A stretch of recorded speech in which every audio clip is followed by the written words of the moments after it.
They said the Supreme Alpha died screaming in the fire that consumed his bloodline. They lied. For 10 years, Kael Draven survived in shadows darker than death itself, forging himself into something far more dangerous than the broken prince they tried to erase. Now the wolves who buried his name are about to learn what happens when you leave a predator alive long enough to sharpen his teeth. This is the story of blood, betrayal, and the return of a king who refuses to stay dead. Stay until the end to see how far revenge can burn, hit that like, and drop your city in the comments so I know my pack is watching. Bye, Chishi! The northern wind carried the stench of old blood. Kael Draven stood at the edge of the ravine where his father had been torn apart a decade ago. The ground still refused to grow anything green, just blackened earth and the skeleton of what used to be the Draven fortress, now nothing but scorched stone and memories that cut deeper than any claw. He was 32 years old and looked like something dragged backward through every kind of hell. Scars crossed his face in silver lines that caught moonlight wrong. His left eye had a permanent bloodshot quality from the night they tried to blind him with hot iron. He dressed like he expected violence at any moment because he did. Dark coat, boots that could crack bone, and hands that never stopped looking for threats. The exile had carved out everything soft in him and left only the parts that knew how to survive. "You really think standing here is going to change what happened?" The voice came from behind him. Kael didn't turn. He recognized the gravel-rough tone of Marcus Vale, one of the few wolves who'd followed him into the wasteland 10 years ago and lived through it. "I think standing here reminds me why I came back," Kael said. Marcus walked up beside him, older now, meaner. "Northern territories are getting shredded. 3 packs wiped out in 2 months. No survivors. No witnesses. Just bodies torn up so bad even their own families can't identify them." "Sounds like something Darius would do." "Yeah, well, Darius is sitting pretty in the capital, calling himself Alpha Regent while the council kisses his boots. He's not getting his hands dirty anymore. This is something else." Kael finally looked at Marcus. "You saying there's something worse than Darius out there?" "I'm saying whatever's killing those packs isn't normal. And I'm saying if you're planning to walk back into that city and take your throne, you better be ready for more than just Darius and his lapdogs." Kael's jaw tightened. The throne wasn't just a seat of power, it was soaked in Draven blood. His grandfather's. His father's. Nearly his own. He'd spent 10 years in exile learning every dirty trick, every forbidden technique, every shadow power that the old alphas had tried to bury because they were too dangerous to control. He wasn't the broken prince anymore. He was the weapon they should have killed when they had the chance. "I didn't come back to be ready," Kael said quietly. "I came back to make them wish they'd finished the job." The tavern sat on the border between territories, the kind of place where wolves from different packs could drink without starting wars. Mostly. The air inside tasted like stale beer and old grudges. Kael pushed through the door with Marcus at his shoulder, and every conversation died. 50 pairs of eyes tracked him across the room. He looked different from the propaganda paintings Darius had spread across the kingdom, the ones that showed Kael as a rabid monster who'd tried to slaughter the council in a fit of madness. But enough wolves still recognized the scars, the cold gray eyes, the way he moved like violence waiting to happen. Someone whispered his name, then someone else. Kael walked straight to the bar and sat down like he owned the place.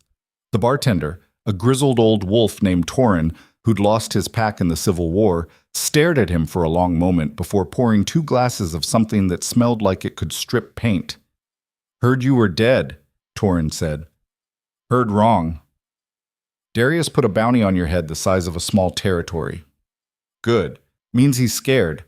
Torin slid the glasses across the bar. "You planning to do something stupid?" Kael picked up his drink. "I'm planning to do something necessary." Behind him, chairs scraped against wood. 3 wolves stood up, all wearing the crimson band that marked them as Voss loyalists, Darius's personal enforcers. The biggest one, a brute with knuckles like sledgehammers, stepped forward.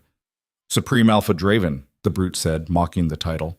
"Funny, you don't look so supreme anymore. Just look like another exile who doesn't know when to stay buried." Kael didn't turn around.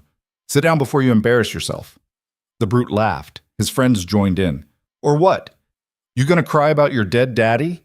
Marcus started to stand. Kael put a hand on his arm, stopping him. Then Kale stood up slowly, turned, and looked at the three wolves with the kind of calm that came right before storms. "I'm going to give you one chance," Kale said. "Walk out that door. Go back to Darius. Tell him Kale Draven is coming for his throat. Do that, and you get to keep breathing." The brute cracked his knuckles. "And if we don't? Then I'm going to break every bone in your body and nail you to Darius's front door as a message." The tavern went silent. The brute's grin faltered. He'd expected threats. Maybe some posturing. Not this. Not the flat certainty in Kale's voice that said he'd done worse things than break bones and hadn't lost sleep over it. But the brute was loyal and stupid, a bad combination. He lunged. Kale moved like water around the punch, caught the brute's arm, and snapped the elbow backward with a sound like kindling cracking. The scream hadn't even finished before Kale drove his knee into the wolf's ribs hard enough to fold him in half. The second enforcer came at him with a knife. Kale twisted inside the guard, took the blade away, and opened a red line across the wolf's throat, shallow enough to terrify him but deep enough to send a message. The third enforcer backed toward the door. Kale let him go. The wounded wolf clutched his throat, blood seeping through his fingers, eyes wide with the sudden realization that legends were dangerous for a reason. Kale walked over to the brute still writhing on the floor and crouched down so they were eye to eye. "You tell Darius I'm not hiding anymore," Kale said softly.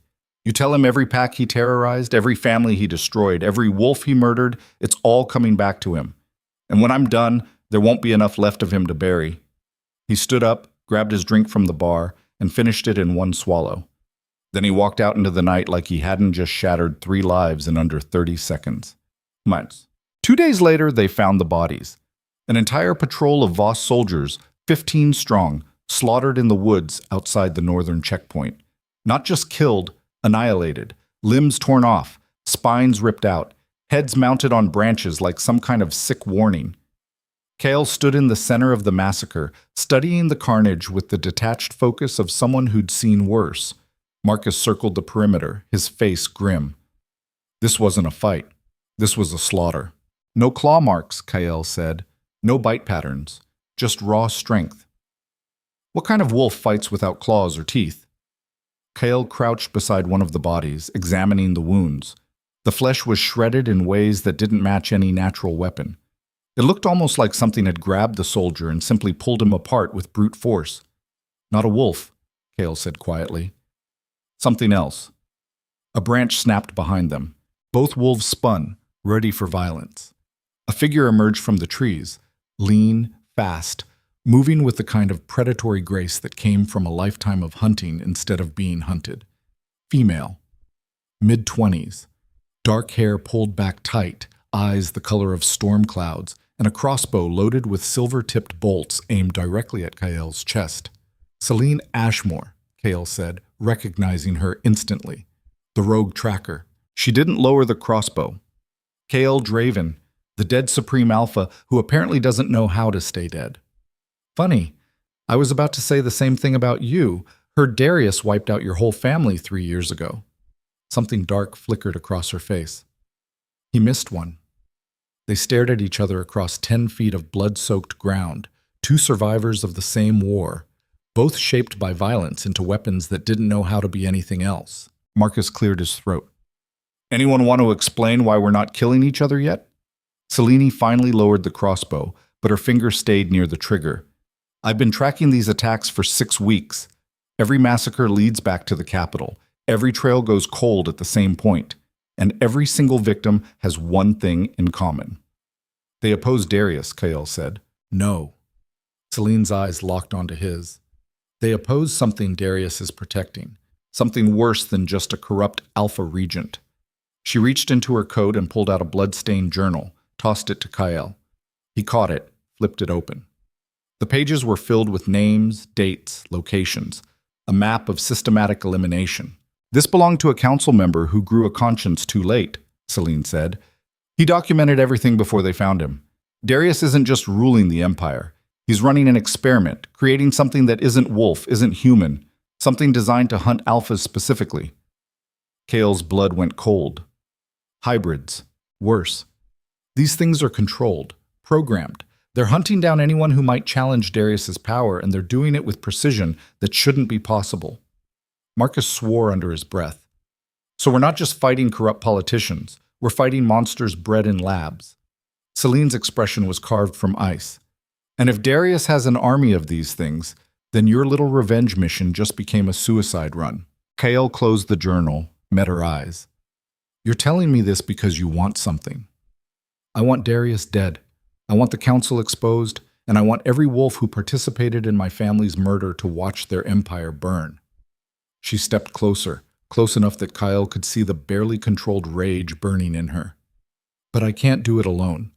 And you can't do it with just rage and bad memories. So what are you proposing? An alliance. Your strength, my intelligence, your connections to the old packs, my knowledge of Darius's operations. We work together until Darius is in the ground, then we go our separate ways. Marcus laughed, but there was no humor in it.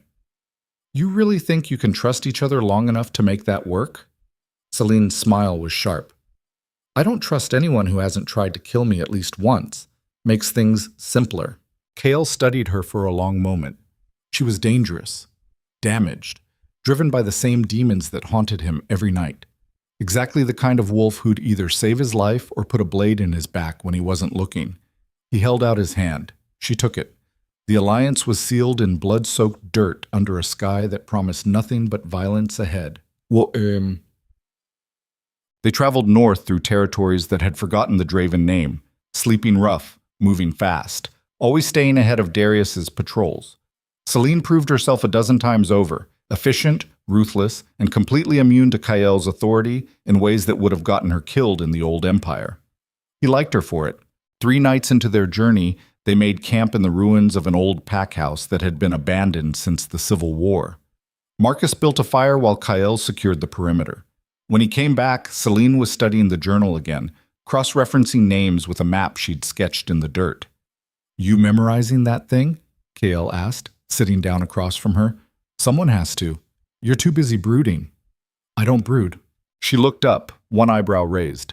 You've stared at the horizon like it personally insulted you at least 40 times since we started traveling. Marcus snorted. She's got you there.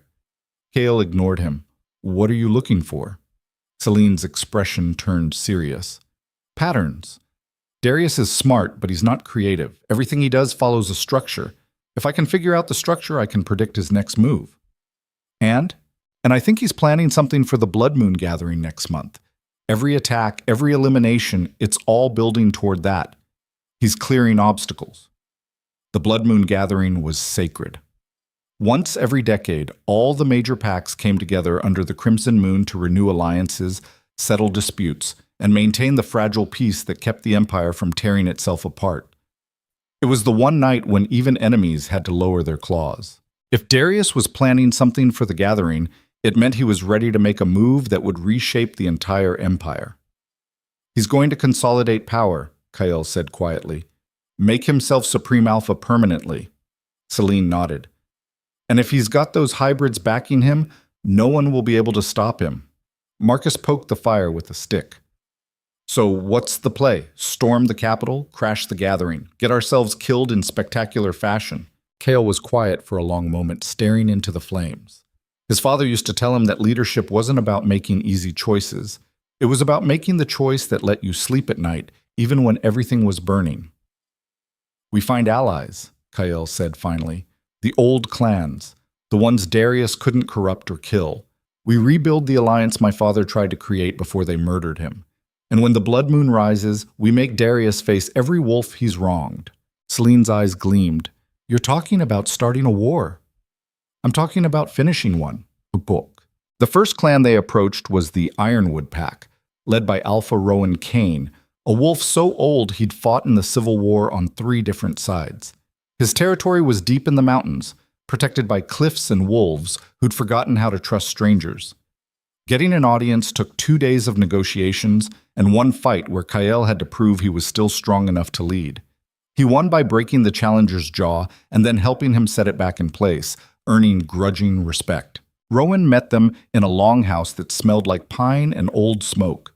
He was 70 if he was a day, scarred from a lifetime of battles, with eyes that had seen empires rise and fall. Supreme Alpha Draven, Rowan said, the title dripping with irony.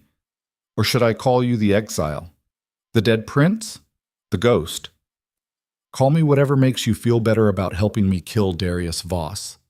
Rowan laughed, a sound like stones grinding. At least you're honest. That's more than your father was.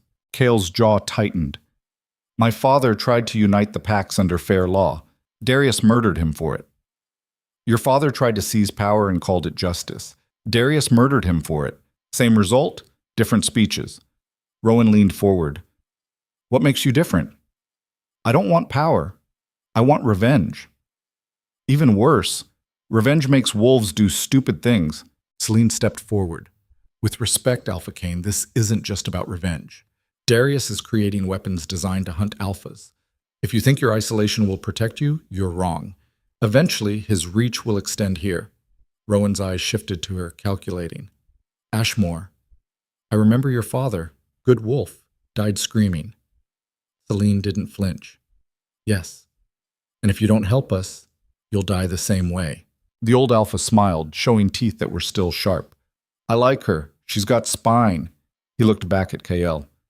Here's my problem. I help you. I'm committing my pack to a war that might kill half of us.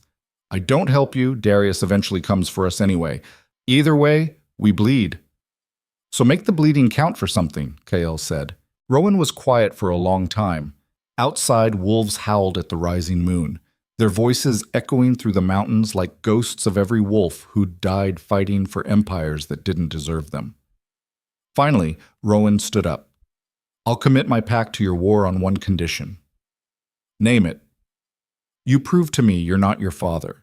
Because if you're just another alpha looking to build an empire on corpses, I'll kill you myself before Darius gets the chance. Kael met his eyes without hesitation. If I become my father, I'll hand you the blade. Rowan grinned. Deal. They spent the next 3 weeks traveling from territory to territory, building an alliance of forgotten clans, exiled packs, and wolves who'd survived Darius's purges. The Shadowfen pack joined after Kael saved their alpha's daughter from a hybrid ambush. The Emberfall clan pledged support after Celine uncovered evidence linking Darius to the massacre that had destroyed their homeland. Each alliance brought more wolves, more strength, more hope that maybe, just maybe, they could actually pull this off. But it also drew more attention. Darius's hunters started tracking them. 3 times they barely escaped ambushes. Once they had to fight through a blockade of Voss loyalists, leaving bodies scattered across a mountain pass.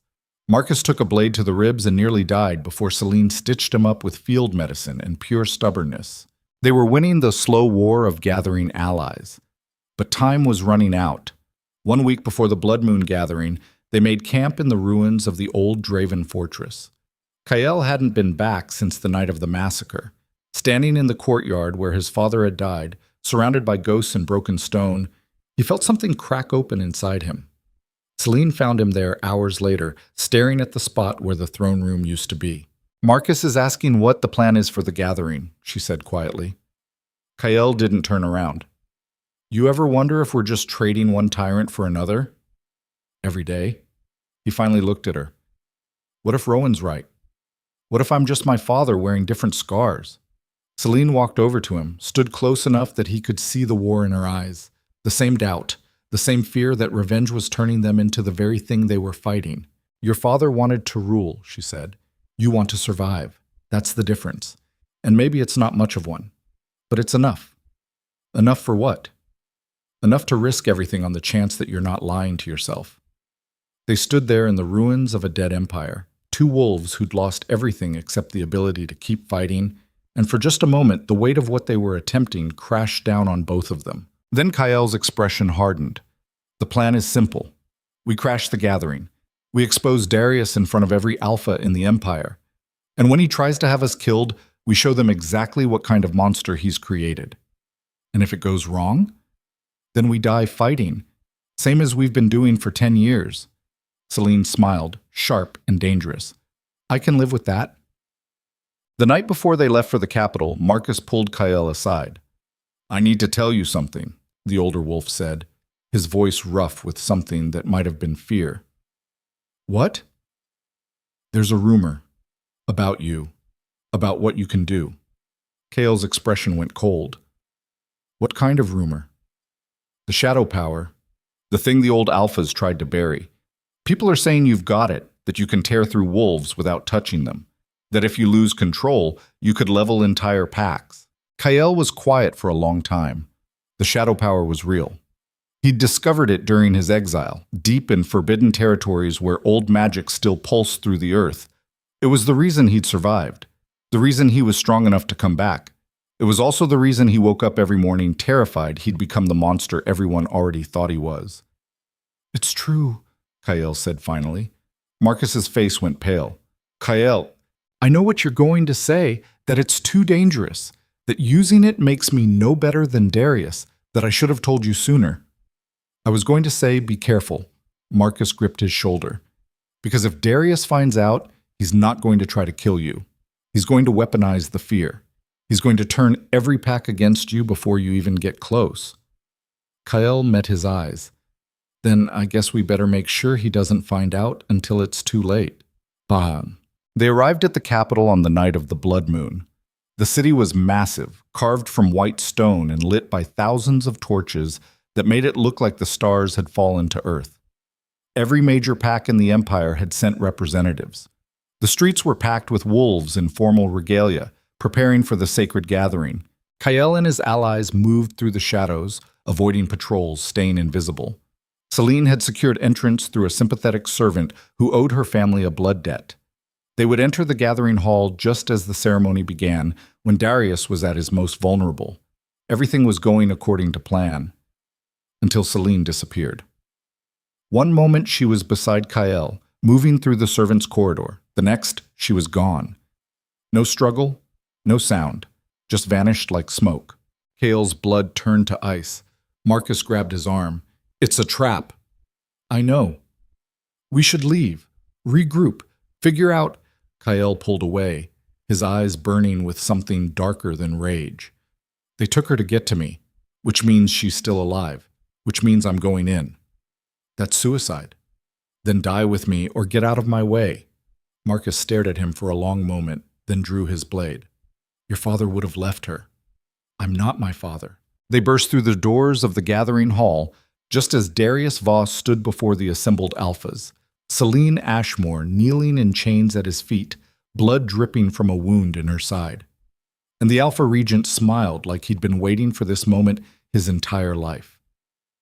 Supreme Alpha Draven, Darius said, his voice echoing through the hall. Welcome home. The gathering hall fell silent like a throat cut mid-scream. Every alpha in the Empire stood frozen, watching Kyle Draven and Marcus Vale in the doorway, weapons drawn, fury carved into their faces.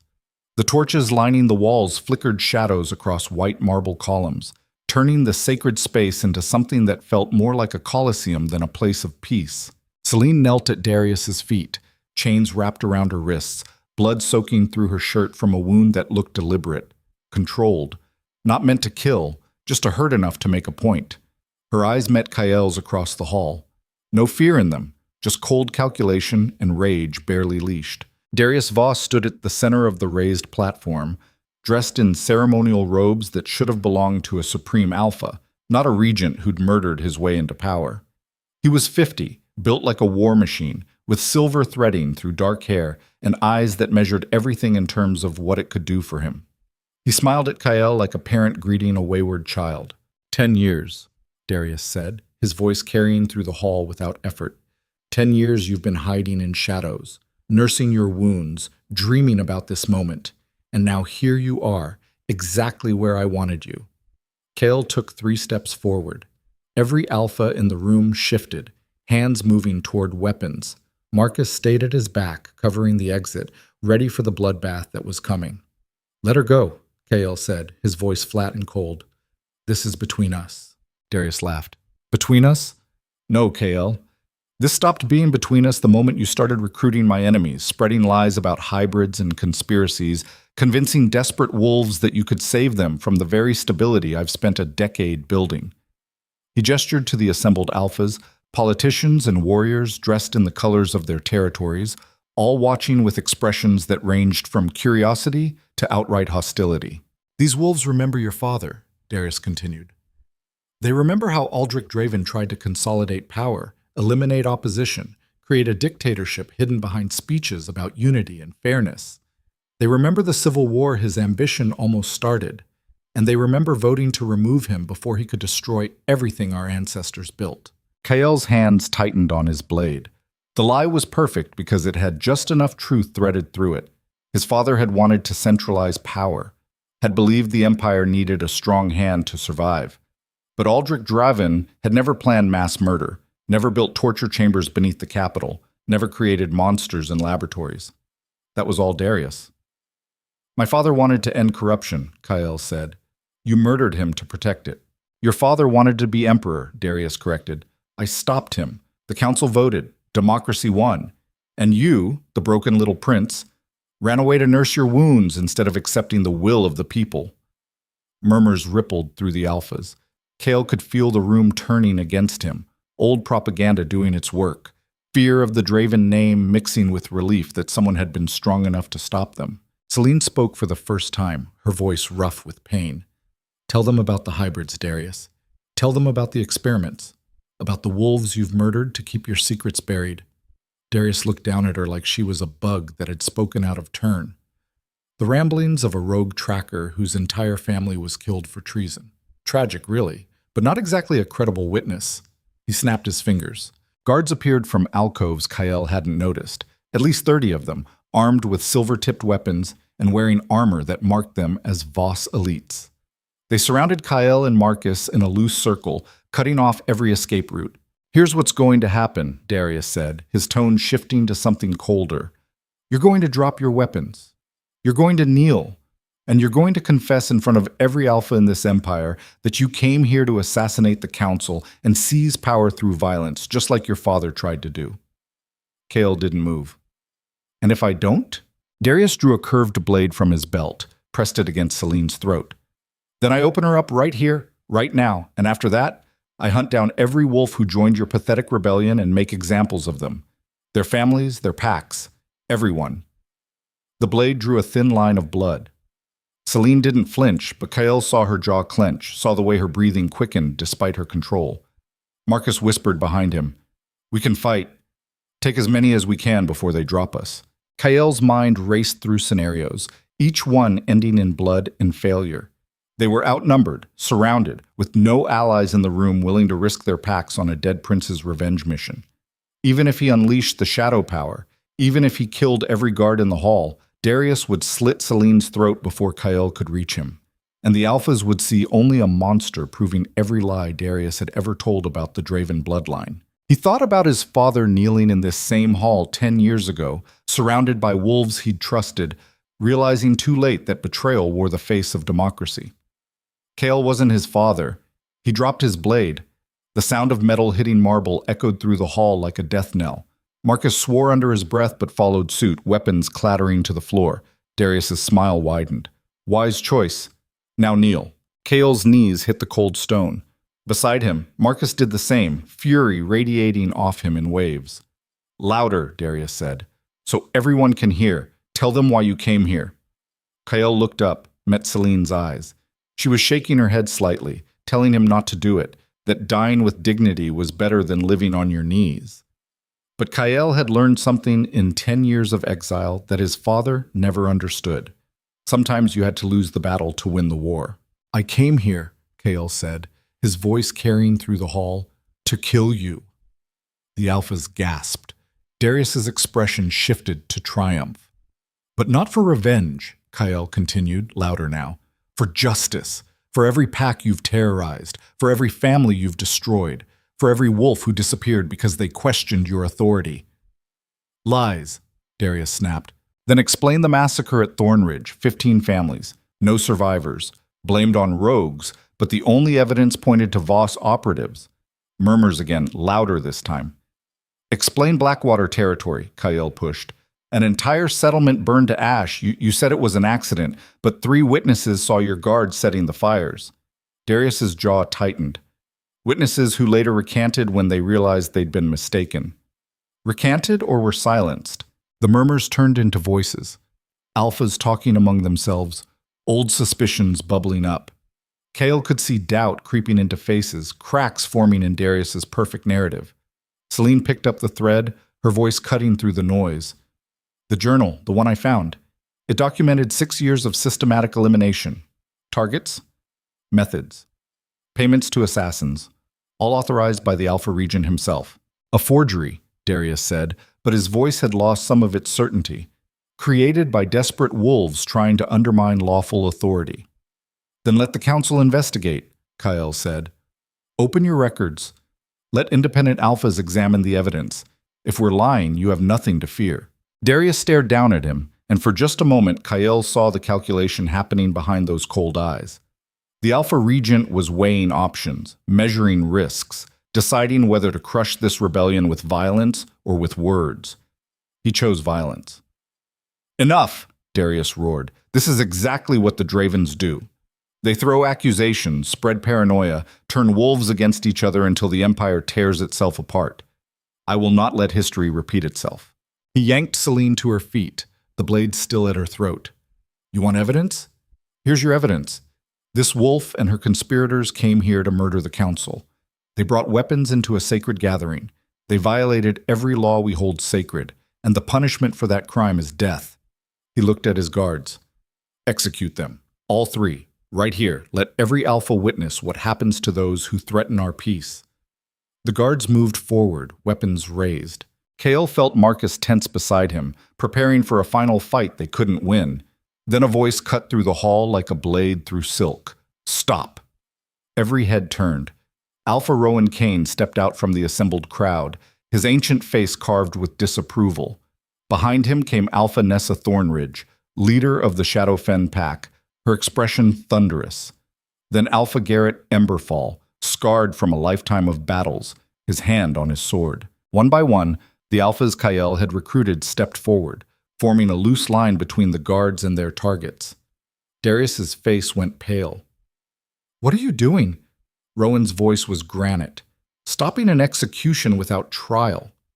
You may be Alpha Regent, Darius, but you don't have the authority to kill wolves without due process. Not even exiles, not even enemies. They came here armed, Darius snarled. They threatened the council.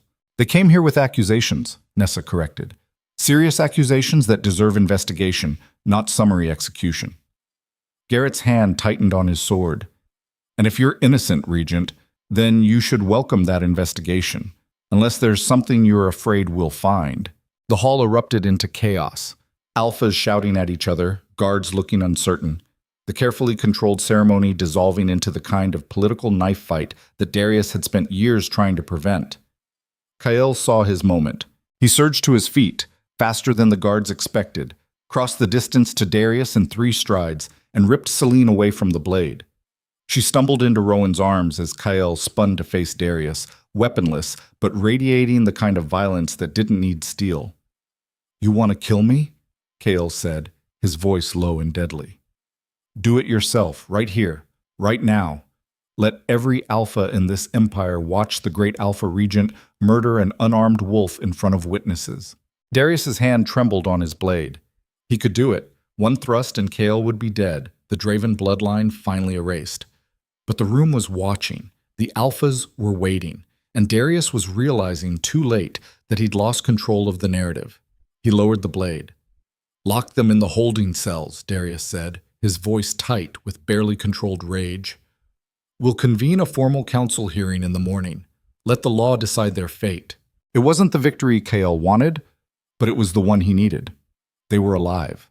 Celine was alive, and they'd bought themselves 12 hours to figure out how to prove that Darius was everything they'd accused him of being. As the guards dragged them toward the cells, Kale caught Rowan's eye. The old alpha gave him the smallest nod. The alliance was holding, for now. The holding cells beneath the gathering hall were ancient, carved from stone during the First Empire, designed to hold wolves strong enough to tear through iron. Silver-reinforced bars, walls thick enough to muffle screams, air that tasted like centuries of fear and violence.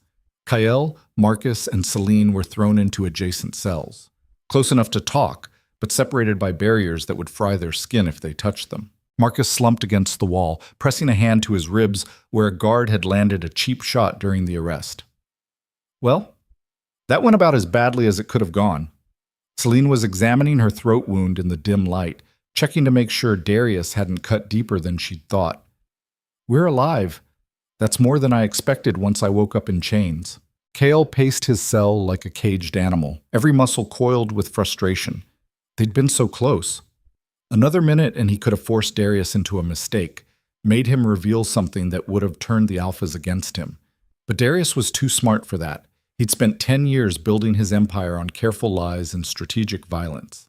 He wasn't going to unravel just because Kyle called him names in front of witnesses. We need evidence, Kyle said. Real evidence.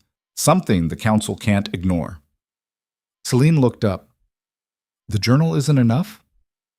The journal is a start, but Darius already planted doubt by calling it a forgery. We need something undeniable.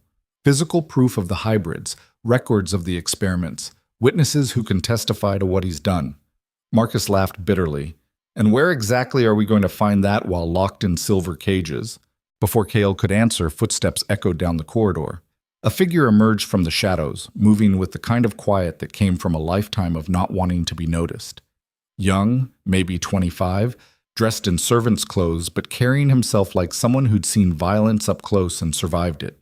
He stopped in front of Kyle's cell, pulled a key from his pocket.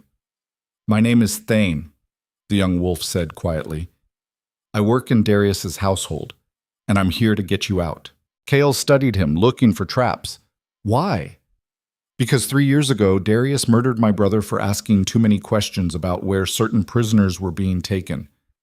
I've been waiting for someone strong enough to challenge him. You're the first wolf crazy enough to try. He unlocked Kyle's cell, then Marcus's, then Celine's. The silver bars swung open with a whisper of metal. This is a trap, Marcus said flatly. Thane shook his head. If I wanted you dead, I'd have let Darius do it in the hall. I'm risking my life helping you. The least you could do is trust me for the next 10 minutes. Celine stepped out of her cell, testing her wounded side. What's your plan? There's a facility beneath the Capitol, deep underground. That's where Darius runs his experiments, where he creates the hybrids. If you want evidence that'll convince the council, that's where you'll find it. Cale's blood went cold. He'd suspected the hybrids were real, but having confirmation made everything worse. Darius wasn't just corrupt. He was building an army of monsters. How do we get there? Kyle asked. Thane handed him a rolled parchment. Map. Old service tunnels that run beneath the city. They'll take you straight to the facility, but you need to move now. Darius left guards at your cells, but I bribed them to take a break. You've got maybe 20 minutes before someone notices. Marcus grabbed his weapons from where the guards had stacked them in the corner. And what happens to you when Darius figures out you helped us? Thane's smile was sharp and sad. I'll be long gone. Got family in the Western Territories who'll hide me. Been planning this for 3 years. Just needed the right moment. He turned to leave, then paused. One more thing. The hybrids aren't just experiments. They're controlled through blood magic, ancient rituals that Darius dug up from forbidden archives. If you destroy the control mechanism, the hybrids go feral. They'll turn on everyone, including Darius. Where's the control mechanism? Celine asked. Center of the facility. You'll know it when you see it. It's the thing that feels wrong in your bones. Then Thane disappeared into the shadows, leaving them standing in an open corridor with weapons, a map, and 12 hours until they were supposed to be executed. Cale looked at Marcus and Celine. This is insane. Marcus checked his blade. Yeah, well, insane is kind of our baseline at this point. Celine was already studying the map, tracing routes with her finger. Tunnels branch off in 3 directions. We'll need to split up to cover ground fast. No, Kyle said. We stay together. I'm not losing anyone else. She looked up, something flickering in her eyes that might have been gratitude or might have been annoyance. You're not my alpha, Draven. I don't take orders from you. I'm not giving orders. I'm asking. Please. The please seemed to catch her off guard. She stared at him for a moment, then nodded. Together. But if this goes sideways, I'm blaming you. Fair enough. They moved through the tunnels like ghosts, following Thane's map through passages that hadn't seen maintenance in decades. The air grew colder the deeper they went, heavy with moisture and something else. Something chemical and wrong. After 30 minutes of descending through darkness, they reached a junction where the tunnel opened into a massive underground chamber and stopped dead. The facility was bigger than anything Kyle had imagined. Rows of cells carved into rock, each one containing something that had once been wolf but wasn't anymore. Twisted bodies, extra limbs, flesh grafted with metal and bone structures that defied nature. Most of the hybrids were dead, experiments that hadn't survived the process. But some were alive. And they were watching the intruders with eyes that held too much intelligence for creatures that weren't supposed to think. Celine's hand went to her mouth. Oh, gods. Marcus was pale. He's been doing this for years. How has no one noticed? Cale forced himself to keep moving, to catalog every horror, every violation, every piece of evidence they'd need to destroy Darius completely. He pulled out a small journal from his pack and started sketching, documenting locations, cell numbers, the state of the creatures inside. They found records in an office carved into the rock, ledgers detailing experiments, names of wolves who'd been taken, dates, methods, failures and successes measured in lives destroyed. And at the center of it all, exactly where Thane said it would be, they found the control mechanism. It was a pillar of obsidian carved with runes that hurt to look at directly, pulsing with a sickly red light that cast shadows wrong. Chains of silver and bone connected it to each cell, creating a web of control that bound every hybrid to Darius's will. Cale approached it slowly, feeling the wrongness Thane had mentioned. The air around the pillar vibrated with power that made his teeth ache, and his shadow power stir in response, recognizing something ancient and terrible. We destroy this, Kyle said, and the hybrids go feral? That's what Thane said, Marcus confirmed. Celine was still paging through the records, her face growing darker with every page. There are over 100 hybrids still alive, most of them sedated. If they all wake up at once and go feral in the middle of the capital during the Blood Moon gathering, she didn't finish the sentence. She didn't need to. It would be a massacre. Innocent wolves torn apart by monsters they didn't know existed. The kind of bloodbath that would make the Civil War look like a border skirmish. Kyle stared at the pillar, torn between two impossible choices. Destroy it and unleash hell on the capital, killing hundreds but exposing Darius's crimes in a way no one could deny. Or leave it intact and try to use the records as evidence, knowing Darius would find a way to discredit them, bury them, make them disappear. Marcus put a hand on his shoulder. Your call, boss. Cale thought about his father, about the choices that had led to his death. Aldrich Draven had always tried to find the clean solution, the path that saved everyone. It had gotten him killed. Kyle wasn't his father, but he wasn't Darius either.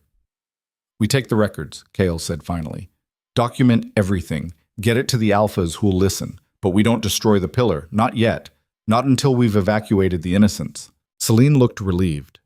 Marcus nodded. They started gathering evidence, stuffing journals and ledgers into packs when a sound echoed through the facility. Footsteps. Lots of them. And a voice that made Cale's blood freeze. I have to admit, Darius said, stepping out of the shadows with 50 armed guards behind him. I'm almost impressed. Breaking out of silver cages. Finding this place. Getting past my security. You're more resourceful than your father was. He smiled, and it was the smile of a predator who'd been playing with his food all along. Of course, I've been watching you since the moment Thane unlocked your cells. Did you really think I'd leave my greatest secret unguarded? That I'd trust a servant I know has been resentful for years? Cale's stomach dropped. Thane was working for you. Thane was bait, and you swallowed it perfectly. Darius gestured to the guards. Kill them. Make it slow. And when you're done, dump their bodies in the cells. Let them become part of the experiment they tried so hard to expose. The guards advanced. Cale, Marcus, and Celine backed toward the pillar, weapons drawn, knowing they were outnumbered 10-1 with no escape routes. This was it, the end of the road. The moment where they either fought and died or surrendered and died slower. Cale's hand brushed the obsidian pillar. The shadow power inside him responded instantly, recognizing the ancient magic, hungry for it. And Kyle realized he had one more choice. The choice his father would never have made. The choice that would make him exactly the monster Darius had always claimed he was. He could unleash the shadow power, let it feed on the pillar's energy, Become strong enough to kill every guard in this chamber, tear through Darius's army, and destroy the Alpha Regent with his bare hands. But using that much power would shatter his control, would turn him into something that couldn't tell friend from enemy, would make him the weapon of mass destruction that every Alpha feared. Celine met his eyes. She saw what he was thinking, saw the darkness rising behind his gaze. "Don't," she said quietly. "Not like this. Not for revenge." Kale's hand tightened on the pillar. Sometimes revenge is all you have left. And before anyone could stop him, before he could talk himself out of it, before the last shred of his father's idealism could convince him there was another way, Kale Draven let the shadow power loose. The pillar exploded in black light that swallowed the chamber whole. The shadow power tore through Kyle like a wildfire consuming dry wood. It wasn't gentle, wasn't controlled. It was every nightmare the old Alphas had whispered about when they thought no one was listening, every forbidden legend carved into ruins that predated the Empire itself. Black energy erupted from the pillar and poured into him, feeding on rage and desperation and 10 years of survival that had carved away everything except the will to keep breathing. The guards closest to him disintegrated. Not killed. Erased. Their bodies turned to ash before they could scream. Darius stumbled backward, his face going white.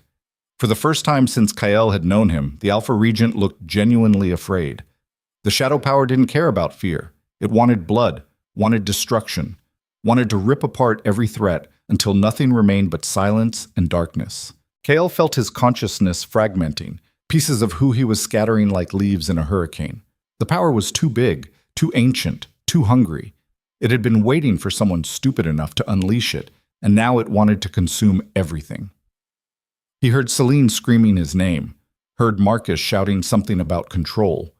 But their voices were distant, muffled, like they were calling to him from underwater. The remaining guards opened fire. Silver bullets tore through the air, embedding themselves in Kyle's chest, his shoulders, his legs.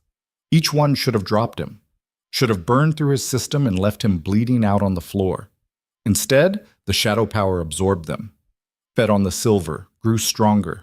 Kyle raised his hand and 20 guards flew backward, slamming into stone walls hard enough to shatter bone.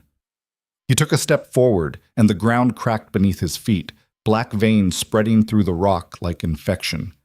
Darius was running now, retreating toward the exit with the few guards still capable of moving. His carefully constructed composure had shattered completely, leaving only raw survival instinct. But before Kyle could pursue, before the shadow power could finish what it had started, Celine stepped in front of him. She was bleeding from a dozen wounds, her face pale with pain and blood loss. But she planted herself between Kyle and the exit like she could stop a force of nature through sheer stubborn will. "Kale," she said, her voice cutting through the roar in his head. "Look at me, right now. Look at me." He tried to focus on her face instead of the power screaming through his veins. Tried to remember why her life mattered more than revenge. "This isn't you," Celine said. "This is the thing they're afraid of. The weapon. The monster. If you let it take over, you prove every lie Darius ever told about your bloodline." The shadow power surged, wanting to silence her, wanting to eliminate anything that stood between it and total destruction. Kyle felt his hand rising, fingers curling into a claw that could tear her apart. And in that moment, staring at Celine's defiant face, feeling the weight of Marcus behind him, ready to die fighting if necessary, Kyle made a choice that felt like ripping out his own spine. He turned the shadow power inward. Instead of unleashing it on his enemies, he forced it back down, crushed it beneath the iron will he'd forged through 10 years of refusing to die. The power fought him every step, tearing through his mind like claws through flesh, demanding release. But Kyle had learned something in exile that Darius would never understand. Strength wasn't about how much power you could unleash. It was about how much you could endure without breaking. The black energy flickered, dimmed. Slowly, agonizingly, Kyle forced it back into whatever dark corner of his soul it had crawled out from. His body felt like it was being crushed from the inside, every nerve screaming, but he held on until the power finally, reluctantly, retreated. He collapsed to his knees, gasping for air that tasted like ash and blood. Celine caught him before he hit the ground completely. "You stupid, reckless, stubborn son of a—" "I know," Kale managed. Marcus appeared at his other side, helping Celine support him. Can you walk? Don't have much choice. Behind them, the facility was in chaos. The pillar had cracked when Kyle pulled the shadow power from it, and the control mechanisms were failing. In their cells, the hybrids were beginning to stir, sedation wearing off, ancient magic no longer keeping them docile. They had maybe 5 minutes before this entire chamber became a slaughterhouse. We need to move, Marcus said. Now. They ran.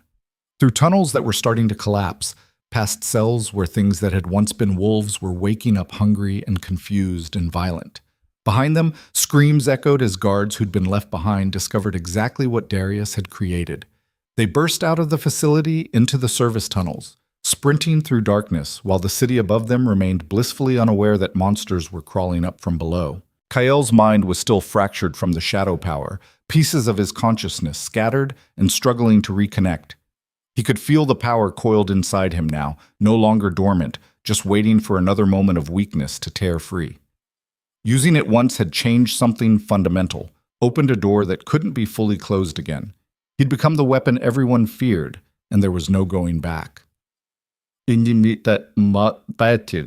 emerged from the tunnels into an alley 3 blocks from the gathering hall, just as the blood moon rose overhead, turning the sky the color of fresh spilled blood. The city was packed with wolves celebrating the sacred gathering, completely unaware that beneath their feet, an army of hybrids was breaking free from failing containment. Kyle leaned against a wall, still shaking from the aftermath of channeling power that wasn't meant for mortal bodies. His wounds from the silver bullets were healing slowly, the shadow energy having burned through most of his natural regeneration. Celine was in worse shape. The wound in her side had reopened during their escape, and she was losing blood faster than her body could replace it. Marcus tore strips from his shirt, pressing them against the injury. We need to get her to a healer. No time, Celine said through gritted teeth. Darius is going to spin what just happened. Make it look like we destroyed the facility. Blame us for whatever the hybrids do when they reach the surface. She was right. Kale could already imagine the story. The exiled prince, driven mad by shadow power, unleashing monsters on innocent civilians during the Blood Moon gathering. It would cement every propaganda lie Darius had ever told. And the worst part was, it would be partially true. Kyle had destroyed the control mechanism, had unleashed the shadow power in front of witnesses, had proven himself capable of exactly the kind of mass destruction that justified his exile in the first place. We need to get to the gathering hall, Kyle said. Get to the alphas before Darius does. Show them the evidence we took. Marcus looked at the journals they'd salvaged, soaked with blood and tunnel water, barely legible. You think paper is going to convince them after what they're about to witness? Before Kale could answer, an explosion rocked the ground beneath their feet. 3 blocks away, the street collapsed inward as something massive clawed its way up from below. A hybrid, easily 12 feet tall, covered in metal grafts and muscle that bulged wrong. It pulled itself onto the surface and let out a roar that shattered windows and sent civilians running in terror. Then another hybrid emerged, and another, and another. Within seconds, the celebration had turned into a massacre. Wolves screamed and scattered as the hybrids tore through crowds with mindless violence. These weren't soldiers, weren't warriors, just civilians who'd come to honor tradition and were being ripped apart by monsters they couldn't comprehend. Kyle watched a hybrid grab a young wolf, maybe 16, and tear him in half with casual brutality. Watched families trampled as crowds stampeded toward exits that were already clogged with bodies. Watched the Blood Moon gathering, the most sacred night for all wolves, become a slaughter that would be remembered for generations, and knew, with absolute certainty, that this was his fault. He'd made the choice to use the shadow power, to destroy the control mechanism, to prioritize revenge over innocent lives, just like Darius said he would. Celine grabbed his arm, her face pale but her eyes fierce. This isn't on you. Darius created these things. Darius turned wolves into weapons. You just exposed what he was hiding. I unleashed them, Kale said flatly. I knew what would happen, and I did it anyway. To survive, to fight back. Don't you dare let him make this your burden. But it already was.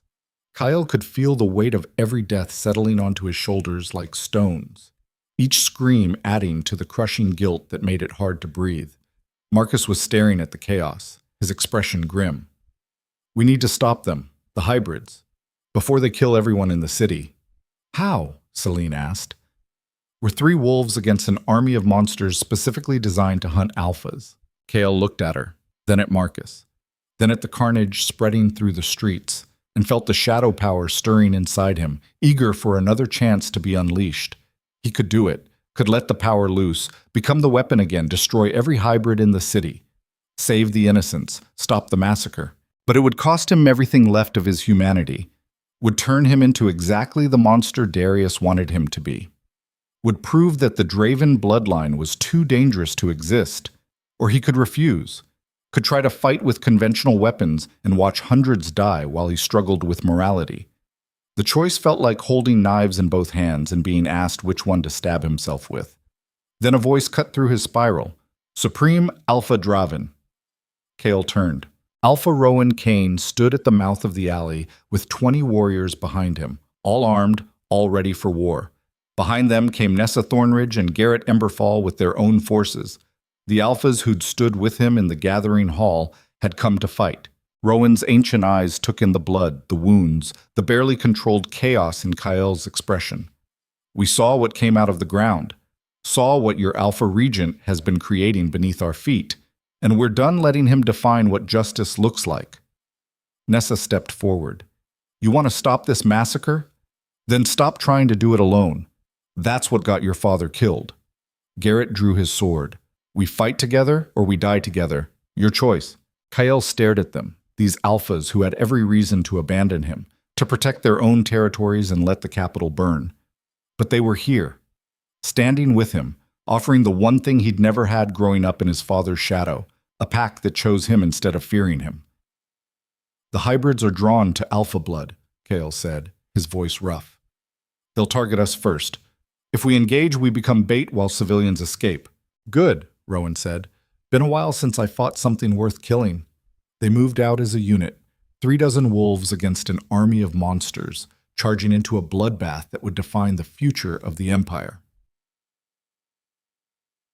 The battle was chaos distilled into violence. Hybrids poured into the streets from a dozen breach points, each one a twisted amalgamation of wolf and nightmare. Some had extra limbs grafted on. Others had been fused with weapons, blades growing from bone. A few were barely recognizable as having ever been living creatures, but they all shared one characteristic. They were nearly impossible to kill. Kale fought alongside warriors he'd recruited, his blade singing through the air as he carved through hybrid flesh. Each kill took effort, precision, the kind of focused brutality he'd learned in exile. Silver worked better than steel, but even silver took time to bring these things down. And time was something they didn't have. A hybrid the size of a house charged through a merchant square, crushing stalls and wolves alike. Rowan met it head-on with a roar that belonged to a younger, angrier version of himself.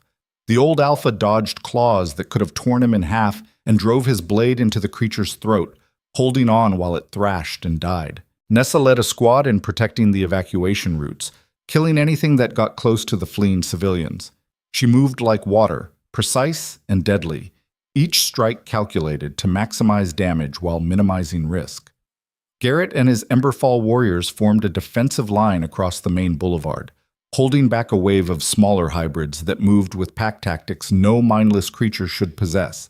But for every hybrid they killed, 2 more emerged from below. Kale was starting to realize they couldn't win this fight through conventional means. The hybrids just kept coming, and his allies were getting tired, getting sloppy, getting killed. He watched a young warrior from the Shadowfen pack get grabbed by something with too many arms, watched her scream as it pulled her apart, watched Marcus take a claw to the shoulder that spun him around and sent him crashing into a wall, watched Celine, already weakened from blood loss, stumble as a hybrid twice her size cornered her against a building. The shadow power whispered in his mind, offering strength, offering victory, offering everything he needed if he'd just let go of his fear and become what he was always meant to be. Kyle was on the edge of surrendering to it when he saw Darius. The Alpha Regent stood on a balcony overlooking the massacre, surrounded by his personal guard, watching the chaos with an expression that made Kyle's blood turn to ice. He was smiling, not the fake political smile Darius wore in public. This was genuine satisfaction, the look of someone watching a plan come together exactly as designed. And that's when Kyle understood. This wasn't a disaster for Darius.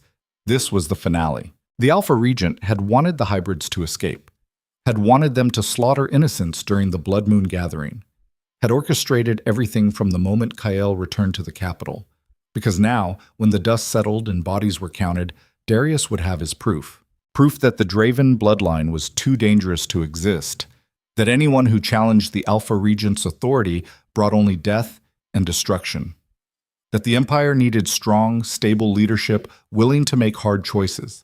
And standing on that balcony, watching wolves die to cement his power, Darius had already won. The realization hit Kyle like a physical blow.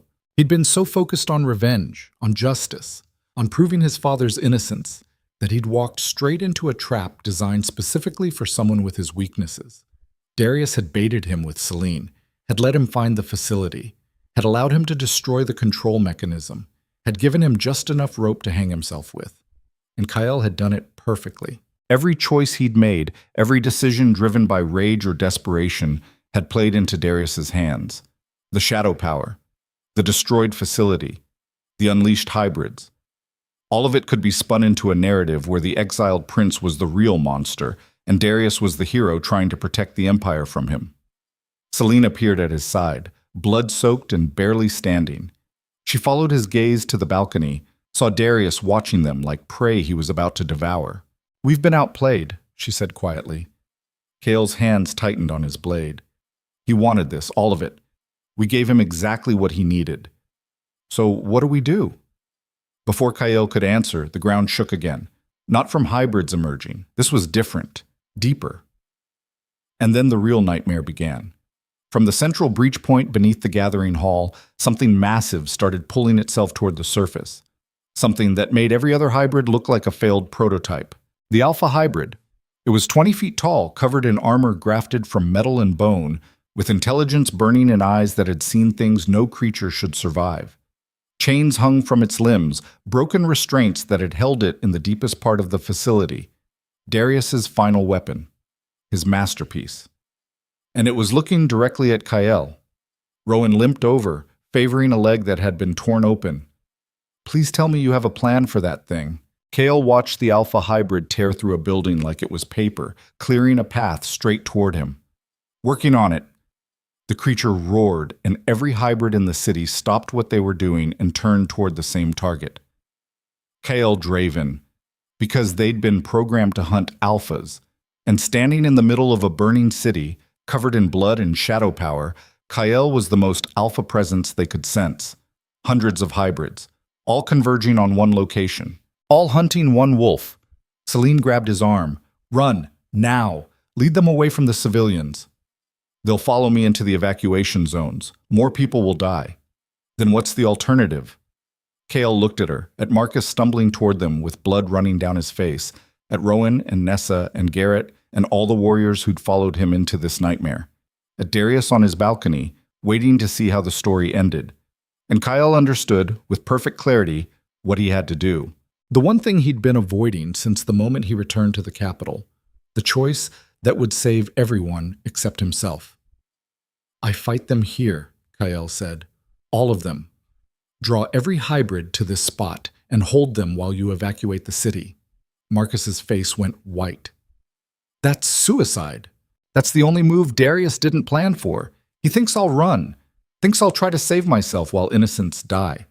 But if I make a stand here, if I become the target every hybrid focuses on, you get time to clear the streets." Selene was shaking her head. "You'll die. There's too many. Even with the shadow power, you can't fight an army alone. I'm not fighting to win. I'm fighting to buy time." "Then we fight with you," Rowan said. "All of us. Make our last stand together." Kyle looked at the old Alpha, at the honor carved into every scar, and felt something crack in his chest. These wolves barely knew him, had no reason to die for a Draven. But they were offering it anyway, because that's what packs did. They chose each other even when it made no sense. "No," Kale said. "You're getting the civilians out. That's an order." Rowan's eyes narrowed. "You're not my Supreme Alpha. Then consider it a request from someone who doesn't want your death on his conscience." Before Rowan could argue, Kale turned to Selene, looked into storm-gray eyes that had seen too much violence and somehow still held hope. "Get them out," he said quietly. All of them. And when this is over, when you're telling the story of what happened tonight, make sure they know Darius created the monsters, that he wanted this bloodbath, that the Empire deserves better than fear and manipulation. Celine's jaw tightened. I'm not leaving you. Yes, you are. Because you're the only one I trust to finish what we started. You're the only one who will make sure this meant something. He could see her trying to find an argument, trying to convince herself there was another way. But they both knew the math. Someone had to hold the line. Someone had to be the sacrifice. And it was always going to be him. I hate you, Celine said, tears cutting tracks through blood on her face. I know. Kale turned away before she could say anything else, before his resolve could crack, and walked toward the approaching army of nightmares with the shadow power stirring inside him like a beast waking from hibernation. Behind him, he heard Marcus physically dragging Celine away, heard Rowan shouting orders for full evacuation, heard the warriors pulling back to protect the civilians. And ahead, he saw hundreds of hybrids converging, drawn by the alpha blood singing through his veins. Darius's voice echoed from the balcony, amplified by some mechanism so the entire city could hear. Citizens of the Empire, you are witnessing the true face of the Draven bloodline, a monster unleashed, a weapon of destruction that threatens everything we've built. Watch as the exile brings only death to those who trusted him. Kael ignored him, ignored the propaganda, ignored everything except the enemies closing in. And for the first time since he'd returned to the capital, he stopped fighting the shadow power. Let it rise. Let it consume. Let it turn him into exactly what they feared. Because if he was going to die tonight, he'd make sure every hybrid in this city died with him. The alpha hybrid reached him first, claws the size of swords swinging toward his head. Kael caught them with bare hands wrapped in shadow energy, felt bones crack under the impact, and smiled with teeth that were starting to look less human. Come on then, he said to the army of monsters. Let's see which of us breaks first. Then the real battle began. And somewhere in the distance, Kael heard Celine screaming his name one last time before Marcus and the others dragged her beyond the evacuation perimeter. He hoped she'd forgive him eventually. Hoped she'd tell the story right. Hoped something good would come from the ashes of this nightmare. But mostly, he just focused on killing as many of Darius's creations as possible before the darkness finally claimed him completely. The blood moon watched overhead, turning the battlefield crimson, as the Supreme Alpha who'd survived exile finally stopped running and made his stand in the ruins of the empire that had destroyed his family. The shadow power turned Kael into something that belonged in nightmares instead of waking life. Black energy wrapped around his body, like armor forged from darkness itself, crackling with hunger that had waited centuries for someone reckless enough to unleash it fully. His eyes burned with light that had nothing to do with humanity, and when he moved, reality seemed to bend around him like the world couldn't quite accept what he'd become. The alpha hybrid hit him with force that should have shattered every bone in his body. Instead, Kael caught the blow with one hand, his feet carving trenches through stone as he absorbed the impact. Then he twisted, used the hybrid's momentum against it, and slammed the massive creature into the ground hard enough to crack the street in half. It roared and lunged again, claws extended, jaws wide enough to swallow him whole. Kael drove his fist through its chest and ripped out something that might have been a heart once, before Darius's experiments had turned it into a mechanical horror. The hybrid convulsed, black fluid spilling from the wound, and collapsed in a heap of twitching limbs. One down. 473 to go. The hybrid swarmed him from every direction, a wave of twisted flesh and grafted metal that blocked out the blood moon. They came without fear, without hesitation, programmed to kill the alpha threat no matter the cost to themselves. Kael met them with violence that had been building for 10 years. He moved through them like a storm through dry grass, the shadow power amplifying every strike until each punch shattered bone and each kick sent bodies flying. Claws raked across his back, tearing through flesh, but the darkness sealed the wounds almost as fast as they opened. Teeth found his shoulder, bit down hard enough to crack ribs, but Kael grabbed the hybrid by its skull and crushed it like overripe fruit. Pain was just information now, data. His body registered and immediately discarded because stopping meant dying, and dying meant Celine and Marcus, and all the wolves trusting him to buy them time would get slaughtered by monsters he'd unleashed, so he didn't stop. A hybrid with 4 arms grabbed him, trying to pull him apart. Kyle let the shadow power expand outward in a pulse that disintegrated everything within 10 feet. The hybrid became ash. So did 3 others caught in the blast radius. Another wave rushed in to replace them. Kyle's mind was fracturing under the strain of channeling power, not meant for mortal consciousness. He could feel his sense of self eroding, pieces of Kyle Draven being burned away to fuel the weapon he'd become. Memories dissolved like smoke. His father's face, his mother's voice, the fortress where he'd grown up, all of it feeding the fire that kept him alive one more second. He thought maybe this was what it felt like to truly lose yourself. Not in madness or rage, but in the cold calculation of how much of your soul you could sacrifice before nothing recognizable remained. And the terrifying part was that he didn't care anymore. The shadow power whispered that letting go would be easier, that becoming the weapon completely would end the pain, end the doubt, end the constant struggle between who he'd been and what he'd become. Kyle was starting to listen when something cut through the chaos. A voice. Familiar. Desperate. Kyle! He turned, shadow energy crackling around him, and saw Celine fighting her way back through the evacuation route. Marcus was with her, along with a dozen warriors who looked like they'd rather be anywhere else but had followed her into hell anyway. "What are you doing?" Kyle shouted over the sound of hybrids dying. "I told you to run!" Celine cut down a hybrid that got too close, her movements sloppy from blood loss but still deadly. "You don't get to martyr yourself while we run like cowards. This isn't about martyrdom, it's about survival. Then survive with us instead of dying alone like some tragic hero." She was right next to him now, close enough that he could see the fear in her eyes. Not fear of the hybrids, fear of what he was becoming. The shadow power had changed him. His skin had taken on a gray pallor, veins visible beneath the surface pulsing with black energy. His hands ended in claws that looked more animal than wolf. And his eyes, she could see it in her expression, his eyes looked like they belonged to something that had forgotten how to be human. "You need to leave," Kyle said, forcing words through a throat that wanted to roar instead of speak. "I can't control this much longer. When I lose it completely, I won't be able to tell friend from enemy." "Then we better finish this fast." Marcus appeared on his other side, bloodied but still standing. "The evacuation is almost complete. Another 10 minutes and the civilians will be clear. We just need to hold until then."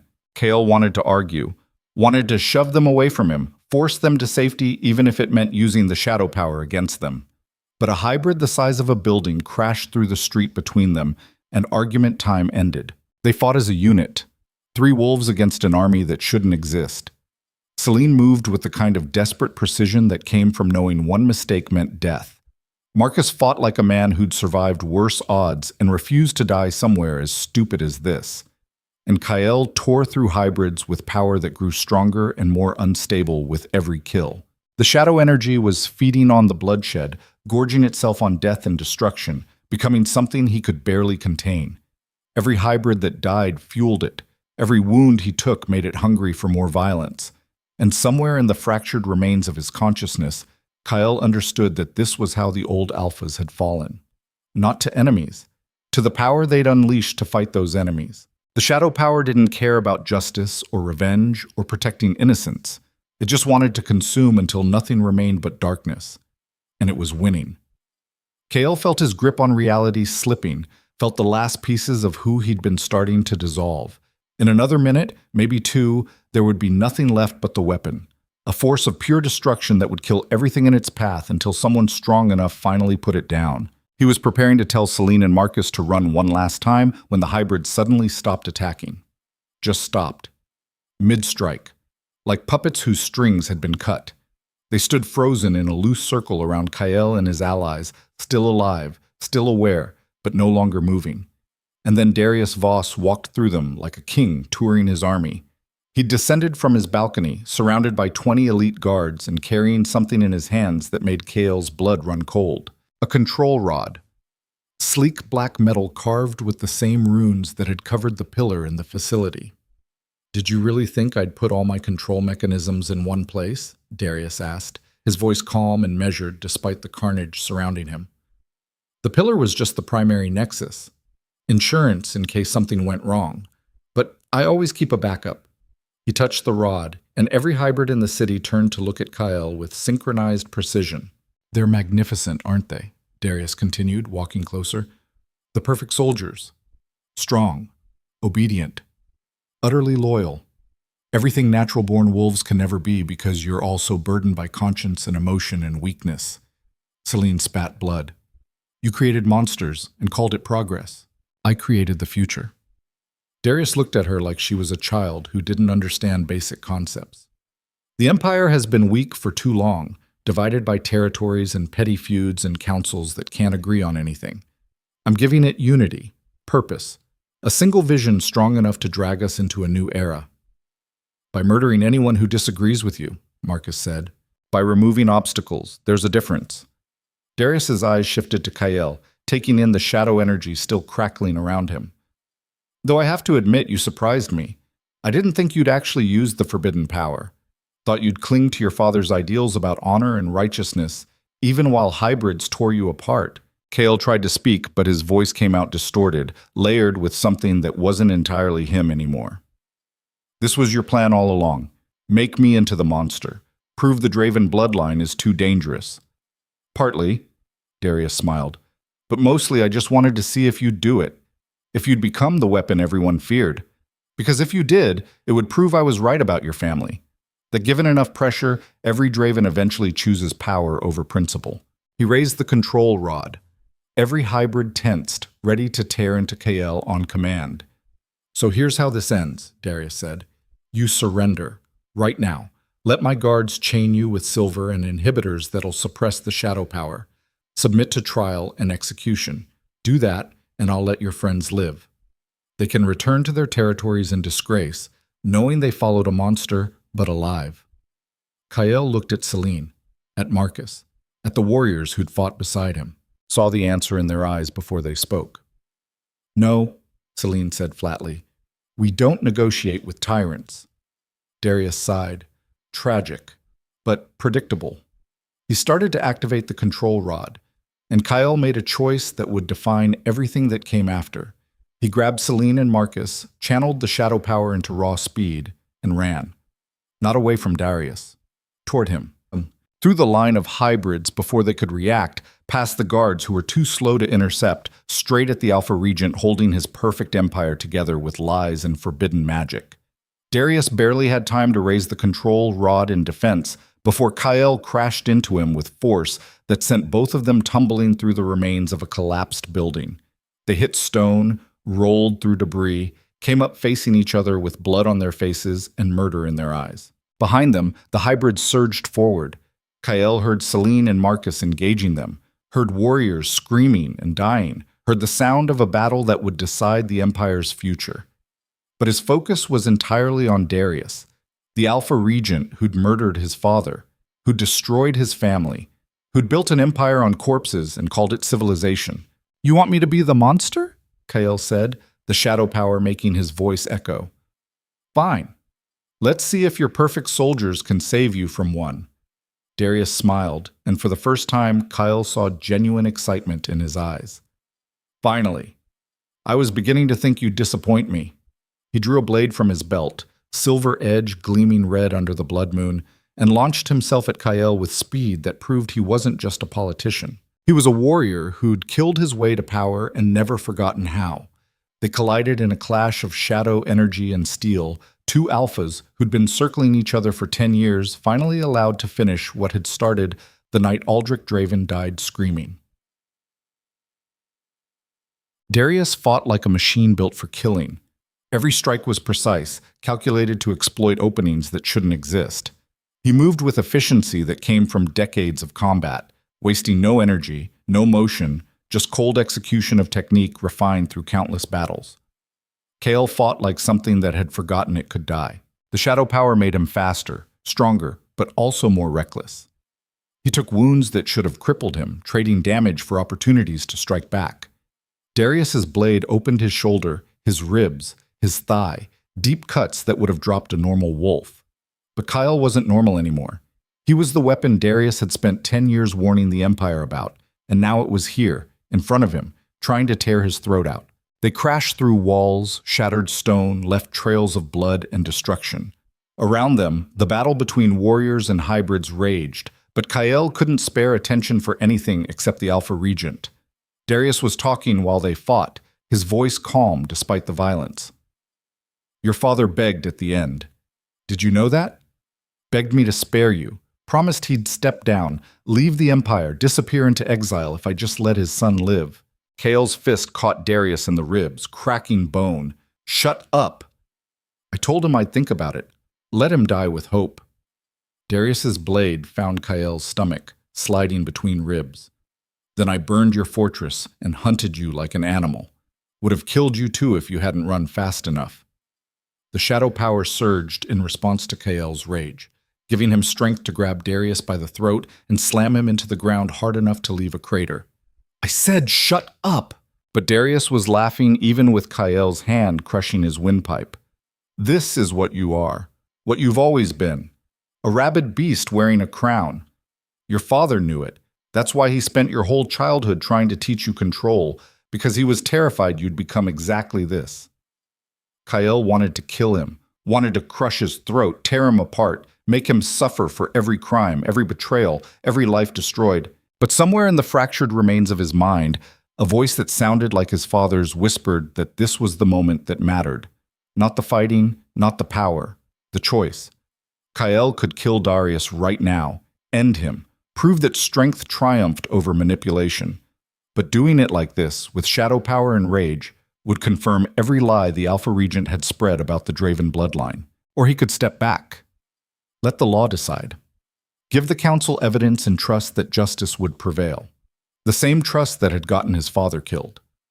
Kael's hand tightened on Darius's throat, feeling bones start to give, and made a choice that felt like swallowing broken glass. He let go, stepped back. Let Darius live.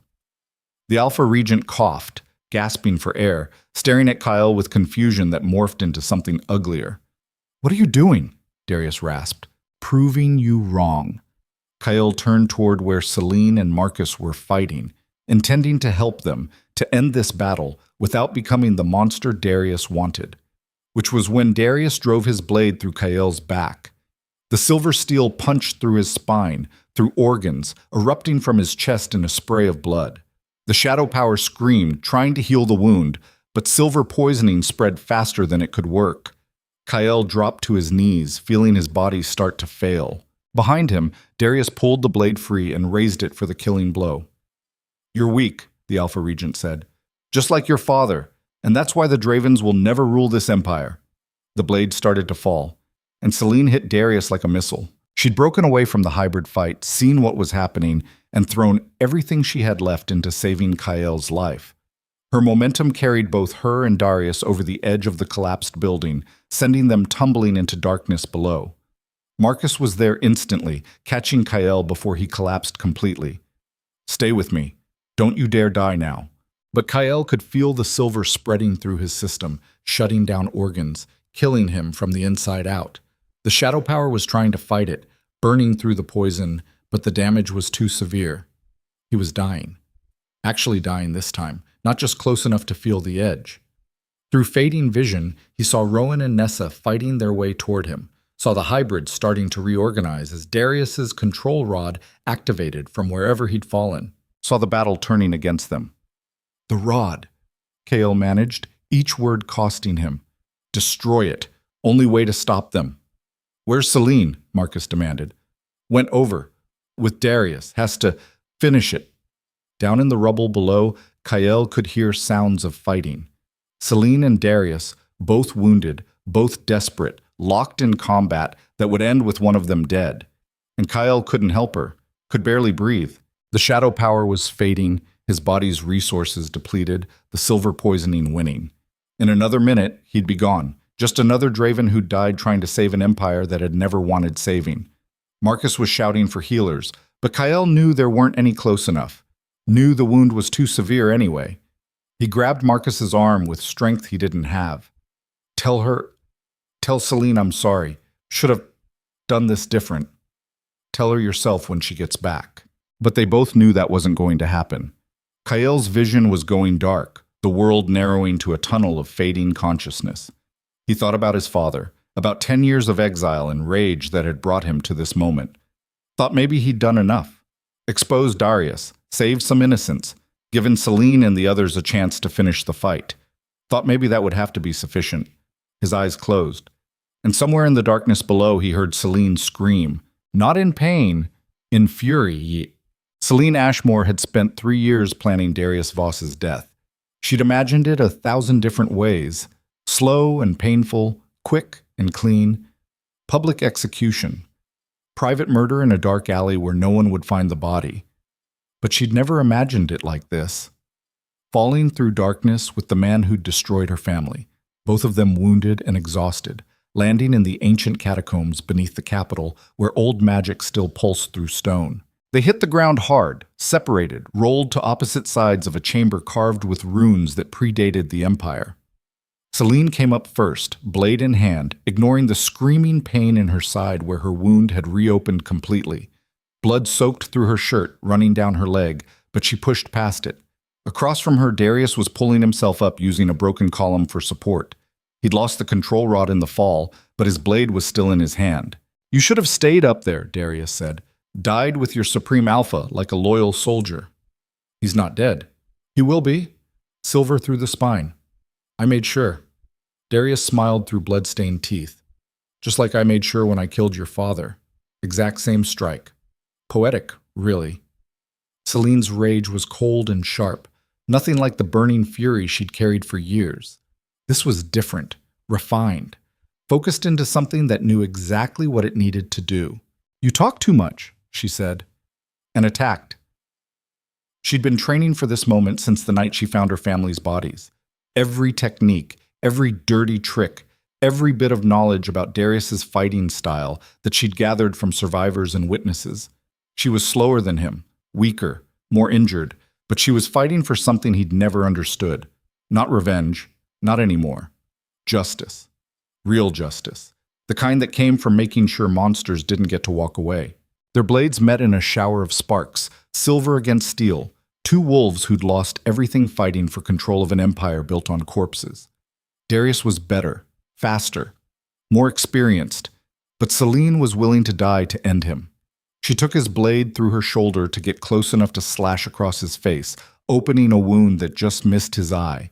He kicked her ribs, cracking bone, but she used the momentum to spin and drive her blade into his thigh. They separated, circling, both bleeding from a dozen wounds. Above them, the sounds of battle continued. Hybrids killing wolves, warriors dying, the empire tearing itself apart while its would-be rulers fought in the dark. "You can't win this," Darius said. "Even if you kill me, the council will never accept Kyle. They'll hunt him, execute him, erase the Draven name completely." "Then I'll burn the council too." She lunged again, and this time Darius made a mistake. He underestimated her reach, thought she was too wounded to fully commit. But Celine had been holding back, conserving strength for one perfect strike. This was it. Her blade found his chest, sliding between ribs, punching through his heart. Darius's eyes went wide with shock. He tried to speak, but blood filled his mouth instead of words. Celine twisted the blade, making sure, then pulled it free and watched the Alpha Regent collapse to his knees. "That's for my family," she said quietly, "and everyone else you destroyed." Darius tried to reach for her, but his strength was gone. He fell forward, hit stone, and stopped moving. The Alpha Regent of the Empire was dead, killed by a rogue tracker in a forgotten chamber while the world burned above. Celine stood over his body for a moment, waiting to feel satisfaction or closure or something that would make 3 years of planning feel worthwhile. Instead, she just felt tired. She grabbed Darius's blade, evidence that she'd need to prove what happened, and started climbing back toward the surface. Every movement was agony, her wounds screaming, but she forced herself to keep moving. Kyle needed her. The warriors needed her. The Empire needed someone to stop the hybrids before they killed everyone in the capital. She emerged from the rubble to find Marcus kneeling over Kyle's body, healers working frantically while Rowan and Nessa held off hybrids that were still attacking despite their master's death. "Where's the control rod?" Celine demanded. Marcus looked up, his face pale. "Lost in the fall. We can't find it." "Then we destroy the hybrids the old-fashioned way."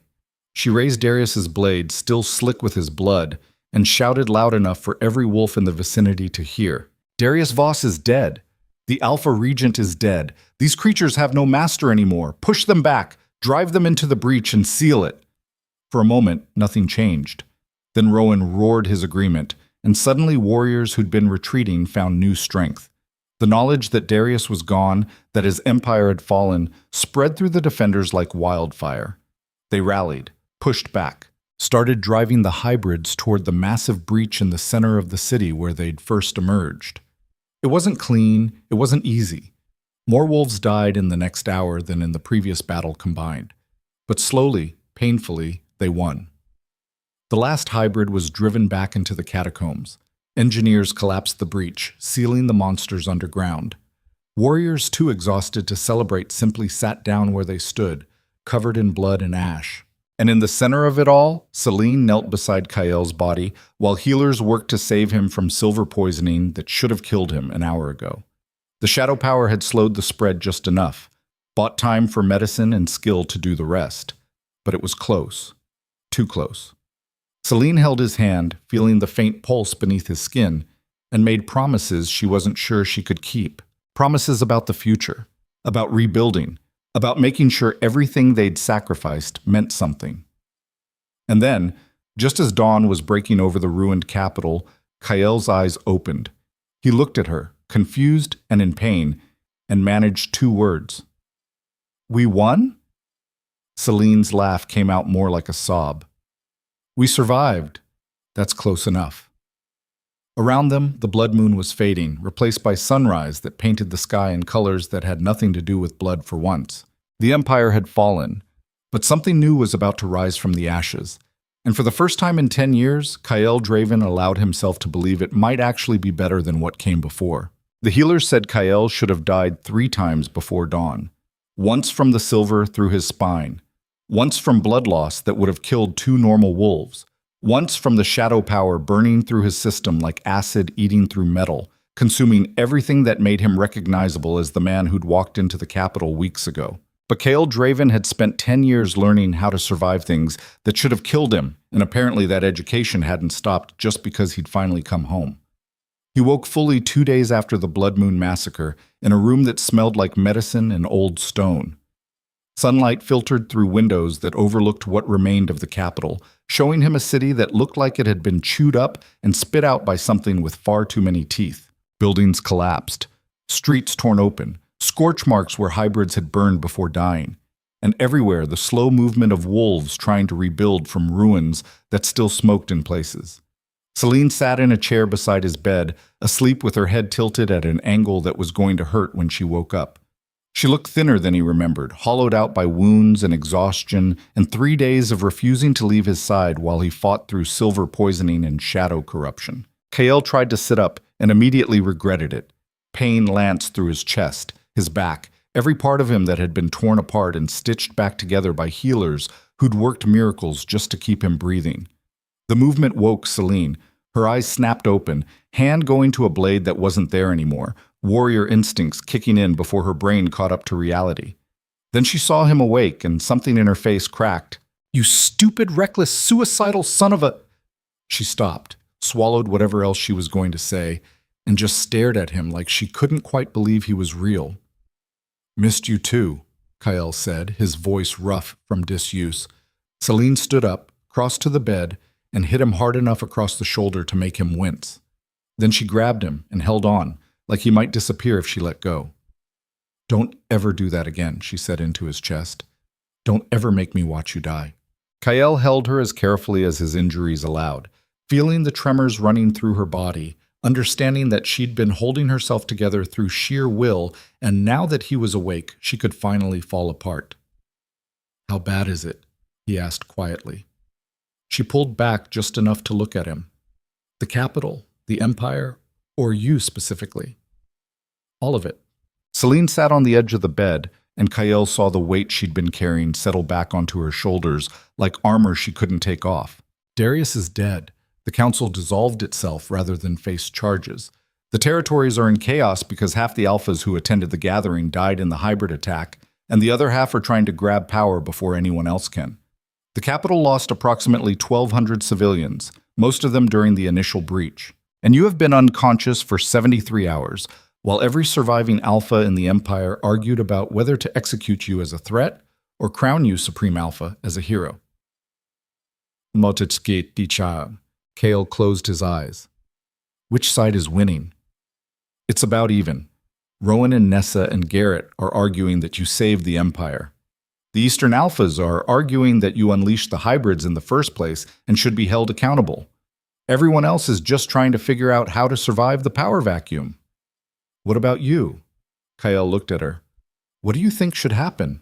Celine was quiet for a long moment, studying his face like she was looking for something she wasn't sure existed anymore. I think you're dangerous, she said finally. I think the shadow power changed you in ways we won't understand for years. I think you made choices that got people killed, and you're going to have to live with that for the rest of your life. She reached out, took his hand. But I also think you're the only wolf in this empire who's proven he'll sacrifice everything to protect people he doesn't even know. And I think that's worth more than all the political maneuvering and power plays happening out there. So what do? You get up, you walk out there, and you show them that being Supreme Alpha isn't about having the most power. It's about being willing to use that power for something other than yourself. Kale thought about his father, about Aldrich Draven's vision for an empire united under fair law instead of fear. Thought about how that vision had gotten him killed by wolves, who preferred the comfortable corruption they knew to the uncertain justice he promised. And Kyle realized that he'd spent 10 years trying to avenge his father without understanding the most important lesson. You couldn't force people to be better than they were. You could only create the conditions where they might choose to be. Help me up, Kale said. Celine's eyes widened. The healer said you need at least another week before... The Empire doesn't have another week. Help me up. She studied him for a moment, then nodded and braced herself while Kyle leveraged himself out of bed. Every muscle screamed. His spine felt like it had been rebuilt from broken glass. The shadow power stirred restlessly inside him, still hungry, still dangerous, just waiting for another moment of weakness. But Kyle forced himself to stand, forced himself to take one step and then another, until he was moving under his own power even if every movement cost him. Where are the Alphas meeting? He asked. The old council chamber. It's one of the few buildings that didn't collapse. Then that's where we're going. Marcus appeared in the doorway, looking like he'd aged 10 years in 3 days. His arm was in a sling, his face covered in healing cuts, but he was grinning. Heard you were awake. Figured you'd try to do something stupid immediately. It's what I'm good at, Kyle said. Yeah, well, this time you're not doing it alone. We've got about 40 warriors outside who've been waiting for you to wake up. They're ready to follow you into whatever fresh hell you're planning. Kale looked at Marcus, at Celine, at the wolves who'd fought beside him and somehow survived. Understanding that leadership wasn't about making people follow you. It was about earning their trust enough times that they chose to walk beside you even when the path led through fire.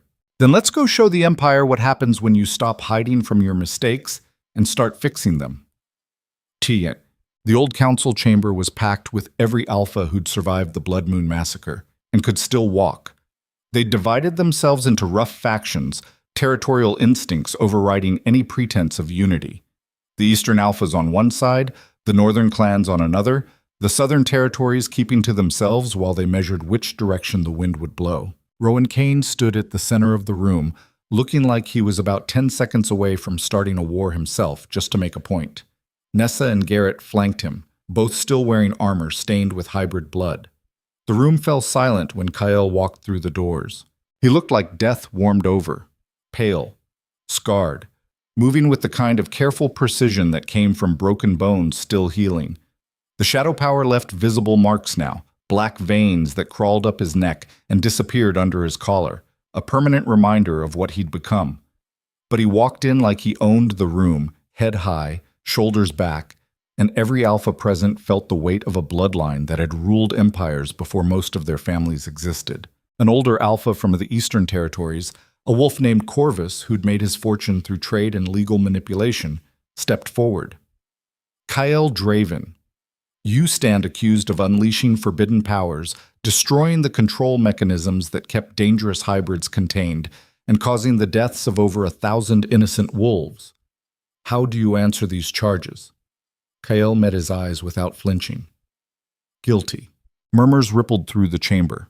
Several alphas looked satisfied, like they'd just been handed the excuse they needed to execute him and be done with the Draven problem permanently. Guilty, Kael continued, his voice carrying through the room.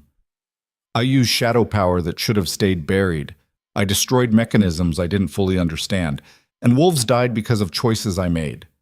He paused, letting that sink in. But Darius Voss created those hybrids. Darius ran experiments on living wolves and turned them into weapons. Darius built an empire on fear and murder and lies that almost destroyed every pack in this room. So yes, I'm guilty of stopping him the only way I knew how, and I'd do it again. Corvus's expression hardened. That doesn't absolve you of responsibility. I'm not asking for absolution. I'm asking what you're going to do about the empire he left behind. Because standing here arguing about my guilt while territories tear themselves apart isn't leadership, it's cowardice dressed up as justice. Another alpha spoke up, younger, from the northern territories. And you think you're the one to lead us? A wolf who admits he's dangerous, who carries forbidden power, who just destroyed half the capital? No, Kael said flatly. I think you need to lead yourselves. Create a council that actually represents the territories instead of one that can be corrupted by whoever has the most money or soldiers. Build laws that protect civilians instead of just serving whoever's in power. Take responsibility for the empire instead of waiting for someone strong enough to take it from you.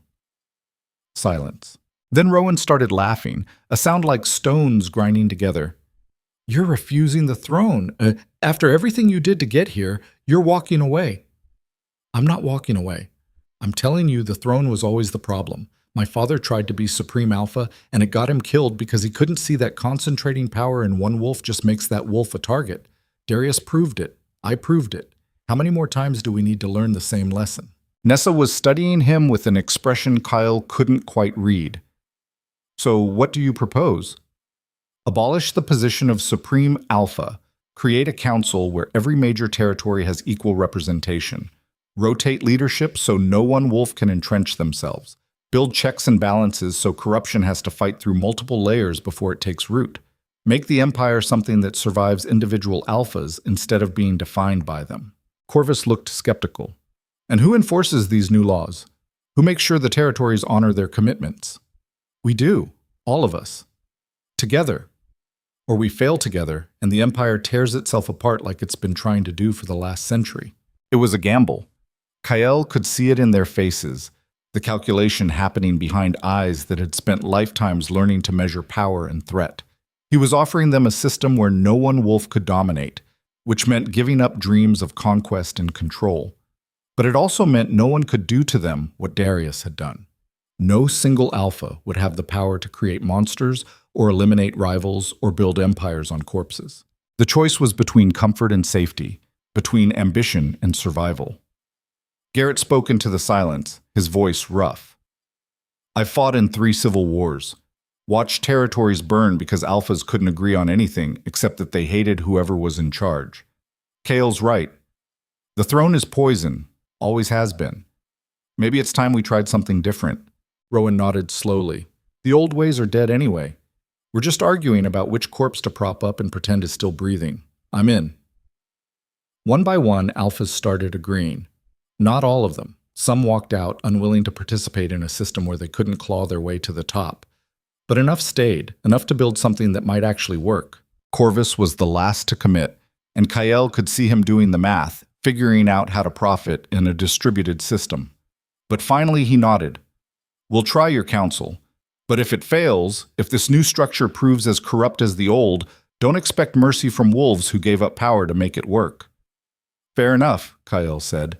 They spent the next 6 hours hammering out details, territory representation, rotation schedules, enforcement mechanisms, laws about hybrid research and forbidden powers that would make sure Darius's experiments stayed buried permanently. It wasn't perfect. It was messy and complicated and full of compromises that satisfied no one completely. But it was a start. When they finally emerged from the council chamber, the sun was setting over the ruined capital, painting everything in colors that looked almost hopeful if you squinted hard enough. Celine was waiting in the hallway, arms crossed, looking like she'd been ready to break down the doors if the meeting went badly. Well? She asked. We're abolishing the throne, Kyle said, creating a council, trying something that might actually work. She studied his face. And what about you? Where does the last Draven fit in this new empire? Kale thought about that, about what role he could possibly play in a system designed specifically to prevent wolves like him from accumulating too much power. I'm going to rebuild what we destroyed, he said finally. The capital, the damaged territories, help families who lost everything in the hybrid attacks. Make sure that if people are going to remember this blood moon, they remember we fixed what we broke. That could take years. I've got time. Celine's expression softened. You're really not going to take the throne, even though you earned it, even though most of the alphas would support you. My father wanted the throne because he thought it would let him fix the empire. It got him killed, and nothing changed. I'm not making that mistake. So what do you want? It was a simple question, but it cut deeper than any blade. Kyle realized he'd spent 10 years wanting revenge, wanting justice, wanting to prove his father right and Darius wrong. But he'd never stopped to ask what he actually wanted for himself. Not as a weapon, not as a symbol, just as Kyle. I want to sleep without nightmares, he said quietly. I want to walk through a city without calculating exit routes and threat assessments. I want to remember what it feels like to be something other than angry and desperate and dangerous. He looked at Celine. And I want to figure out if there's anything left of me worth saving once the fighting stops. She reached out, took his hand, and Kyle felt something inside him crack open. Not breaking. Healing. The kind of painful mending that came from acknowledging wounds existed instead of pretending they didn't. Then let's start there, Celine said. Figure out who we are when we're not trying to kill or survive or burn empires down. You think that's possible?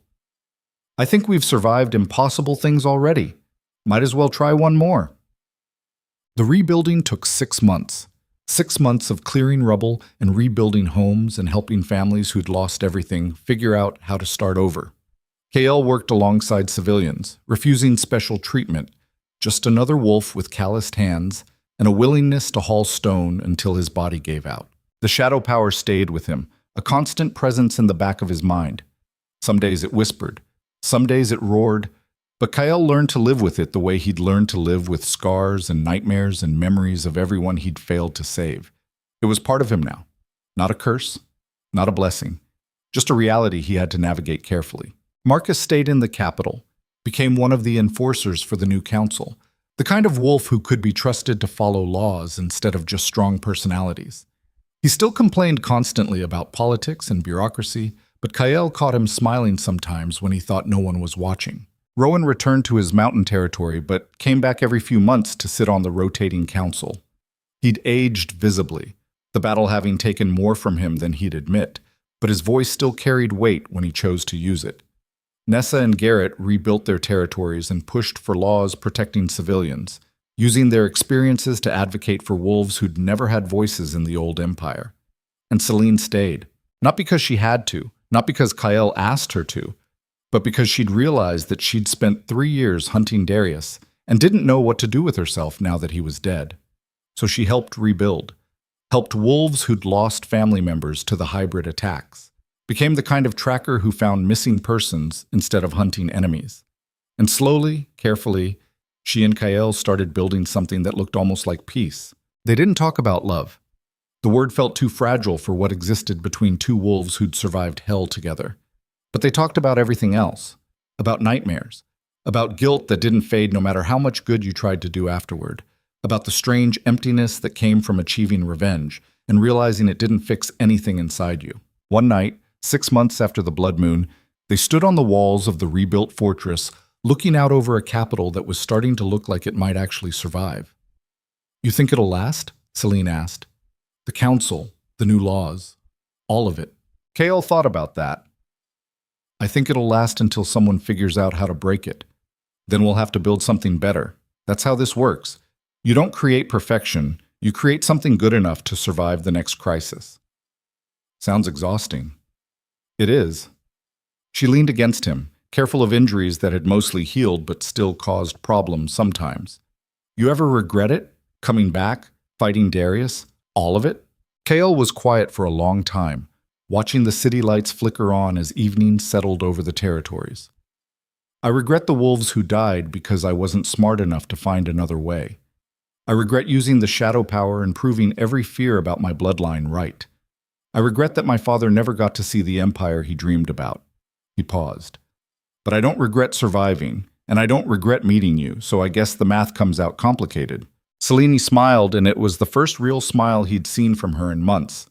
Complicated. Yeah, that's one word for it. Below them, the city continued its slow rebuild. Wolves who'd survived the massacre working alongside those who'd lost everything. Territories that had been enemies for generations finding ways to cooperate, because the alternative was watching everything collapse. It wasn't perfect. It was messy and difficult, and full of compromises that satisfied no one completely. But it was theirs. Built from the ashes of empires that had prioritized power over people, strength over compassion, domination over cooperation. And maybe that was enough. A year after the blood moon, the council called its first official gathering. Representatives from every major territory came to the capital, not to fight or maneuver for power, but to actually govern. They argued about trade routes and border disputes and laws protecting hybrids that had survived, deciding to rehabilitate instead of executing creatures that had been victims of Darius's experiments. It was boring, tedious, exactly the kind of slow, careful work that built civilizations instead of destroying them. Kyle attended as a representative of the Draven territories, smaller now than they'd been in his father's time, but still holding influence through reputation and the alliances he'd built during the war. He sat in meetings and negotiated compromises and learned that leadership in peace was harder than leadership in war because the victories were so much smaller and took so much longer to achieve. But he was good at it. Not because he wanted power, but because he understood what it cost to lose everything and would do whatever it took to make sure the empire didn't slide back into the corruption that had nearly destroyed it. After one particularly long session about grain distribution and drought relief, Selene found him on the fortress walls again. It had become their spot, the place they went when the weight of rebuilding got too heavy to carry alone. "You look tired," she said. "I am tired. Negotiating with Corvus about tax rates makes fighting hybrids look relaxing." She laughed, and the sound was lighter than it used to be. Time and peace had started healing wounds that violence had carved too deep. "Marcus wants to know if you're coming to the memorial tonight." Kale had forgotten. 1 year since the Blood Moon massacre. The city was holding a ceremony for everyone who'd died, civilian and warrior alike, building a monument that would make sure future generations remembered what happened when empires were built on lies. "I'll be there," Kyle said. That evening, they gathered in the central square where the worst of the fighting had occurred. Someone had planted trees in the broken ground, young saplings that would take decades to grow, but represented the kind of long-term thinking the empire had lacked for too long. The monument was simple. Stone carved with names, all 1,200 civilians who'd died, the warriors who'd fallen fighting hybrids, even the wolves who'd died in Darius's experiments, given names and dignity in death they'd been denied in life. Kyle stood in front of it, reading names, acknowledging that every single one represented choices he'd made, paths he'd taken, consequences he'd have to carry forever. He felt Selene's hand slip into his. "It's not your fault," she said quietly. "Part of it is. Part of it. Not all of it. There's a difference." Kale looked at her, at this wolf who'd lost as much as he had, and somehow learned to keep living anyway. "How do you do it?" he asked. "How do you wake up every morning and not drown in everything we couldn't save?" Selene was quiet for a moment, her eyes distant. "I remember that we did save some, that the Empire is different because we fought, that the wolves rebuilding this city get to do it without fear of monsters hunting them from below. It's not enough. It'll never be enough. But it's something." She squeezed his hand. "And I remember that we survived. Against everything that should have killed us, we're still here. That has to count for something." Around them, other wolves were gathering, families lighting candles, warriors standing vigil, civilians who'd lived through the massacre coming together to remember and honor and refuse to let the dead be forgotten. And Kyle realized that this was what his father had actually wanted, not a throne, not power, just an empire where wolves could gather without fear, mourn without shame, and build something better from the rubble of what came before. It had taken 10 years and more blood than Kyle wanted to calculate, but they'd done it. Not perfectly, not completely, but enough. The ceremony lasted until midnight, candles burning like stars scattered across the square. When it finally ended, wolves dispersed slowly, reluctant to let go of the moment, of the connection that came from shared survival. Kael and Celine stayed until the last candle burned out. "What now?" she asked. Kael thought about that, about the territories that still needed help, about the council that would continue arguing and compromising its way towards something that might actually work, about the shadow power that would never fully leave him but had taught him things about strength and sacrifice that peace never could, about this wolf beside him, who'd saved his life more times than he could count, and somehow made survival feel like something other than just not dying. "Now we keep going," he said. "Help rebuild. Make sure the Empire stays better than it was. Try to sleep without nightmares more often than not." "Sounds boring." "Good. I could use boring for a while." Celine smiled, and in the darkness, with the city quiet around them and the weight of the past year finally starting to lift, Kael felt something he hadn't experienced since before the exile. Hope. Not the desperate hope of survival or the burning hope of revenge, but the quiet hope that came from knowing tomorrow would come, and he'd face it alongside wolves who'd chosen him, not because they feared his power, but because they trusted his heart. The blood moon had passed. The Empire had fallen and risen again. And Kael Draven, the exiled prince who'd become a weapon and then chosen to become something more human instead, finally understood what his father had tried to teach him all those years ago. Leadership wasn't about being the strongest or the smartest or the most ruthless. It was about being willing to break yourself over and over again to protect wolves who'd never know your name or appreciate your sacrifice. It was about choosing to carry the weight even when it crushed you, because someone had to, and you'd decided it might as well be you. It was about learning that the greatest strength wasn't power over others, but power over yourself. The discipline to walk away from easy violence and choose the harder path of building instead of destroying. And it was about understanding that redemption didn't come from grand gestures or final victories, but from the quiet work of trying to be better today than you were yesterday, even when no one was watching and the progress was so small it barely registered. Kael looked at the city he'd almost destroyed and then helped rebuild, at the empire that had finally started learning to govern itself, at the wolf beside him who taught him that survival was only the first step toward actually living. And for the first time in 10 years, he let himself believe that maybe the Draven bloodline didn't have to end in fire and darkness and tragedy. Maybe it could end with a wolf who'd learned to turn weapons into tools, rage into purpose, and the shadow power that should have consumed him into a reminder that even the darkest things could be survived if you refused to let them define you. The Empire would continue. The Council would argue and compromise, and occasionally fail and have to rebuild again. Territories would rise and fall. New threats would emerge that required new solutions. But tonight, standing in a city that had survived its own death and come back stronger, Kael Draven allowed himself to rest. The war was over. The monster was dead. And the Supreme Alpha who'd refused the throne had finally found something worth more than all the power in the Empire. He'd found peace. And that, Kael thought as he and Celine walked back toward the fortress, through streets that no longer smelled like blood and fear, was victory enough.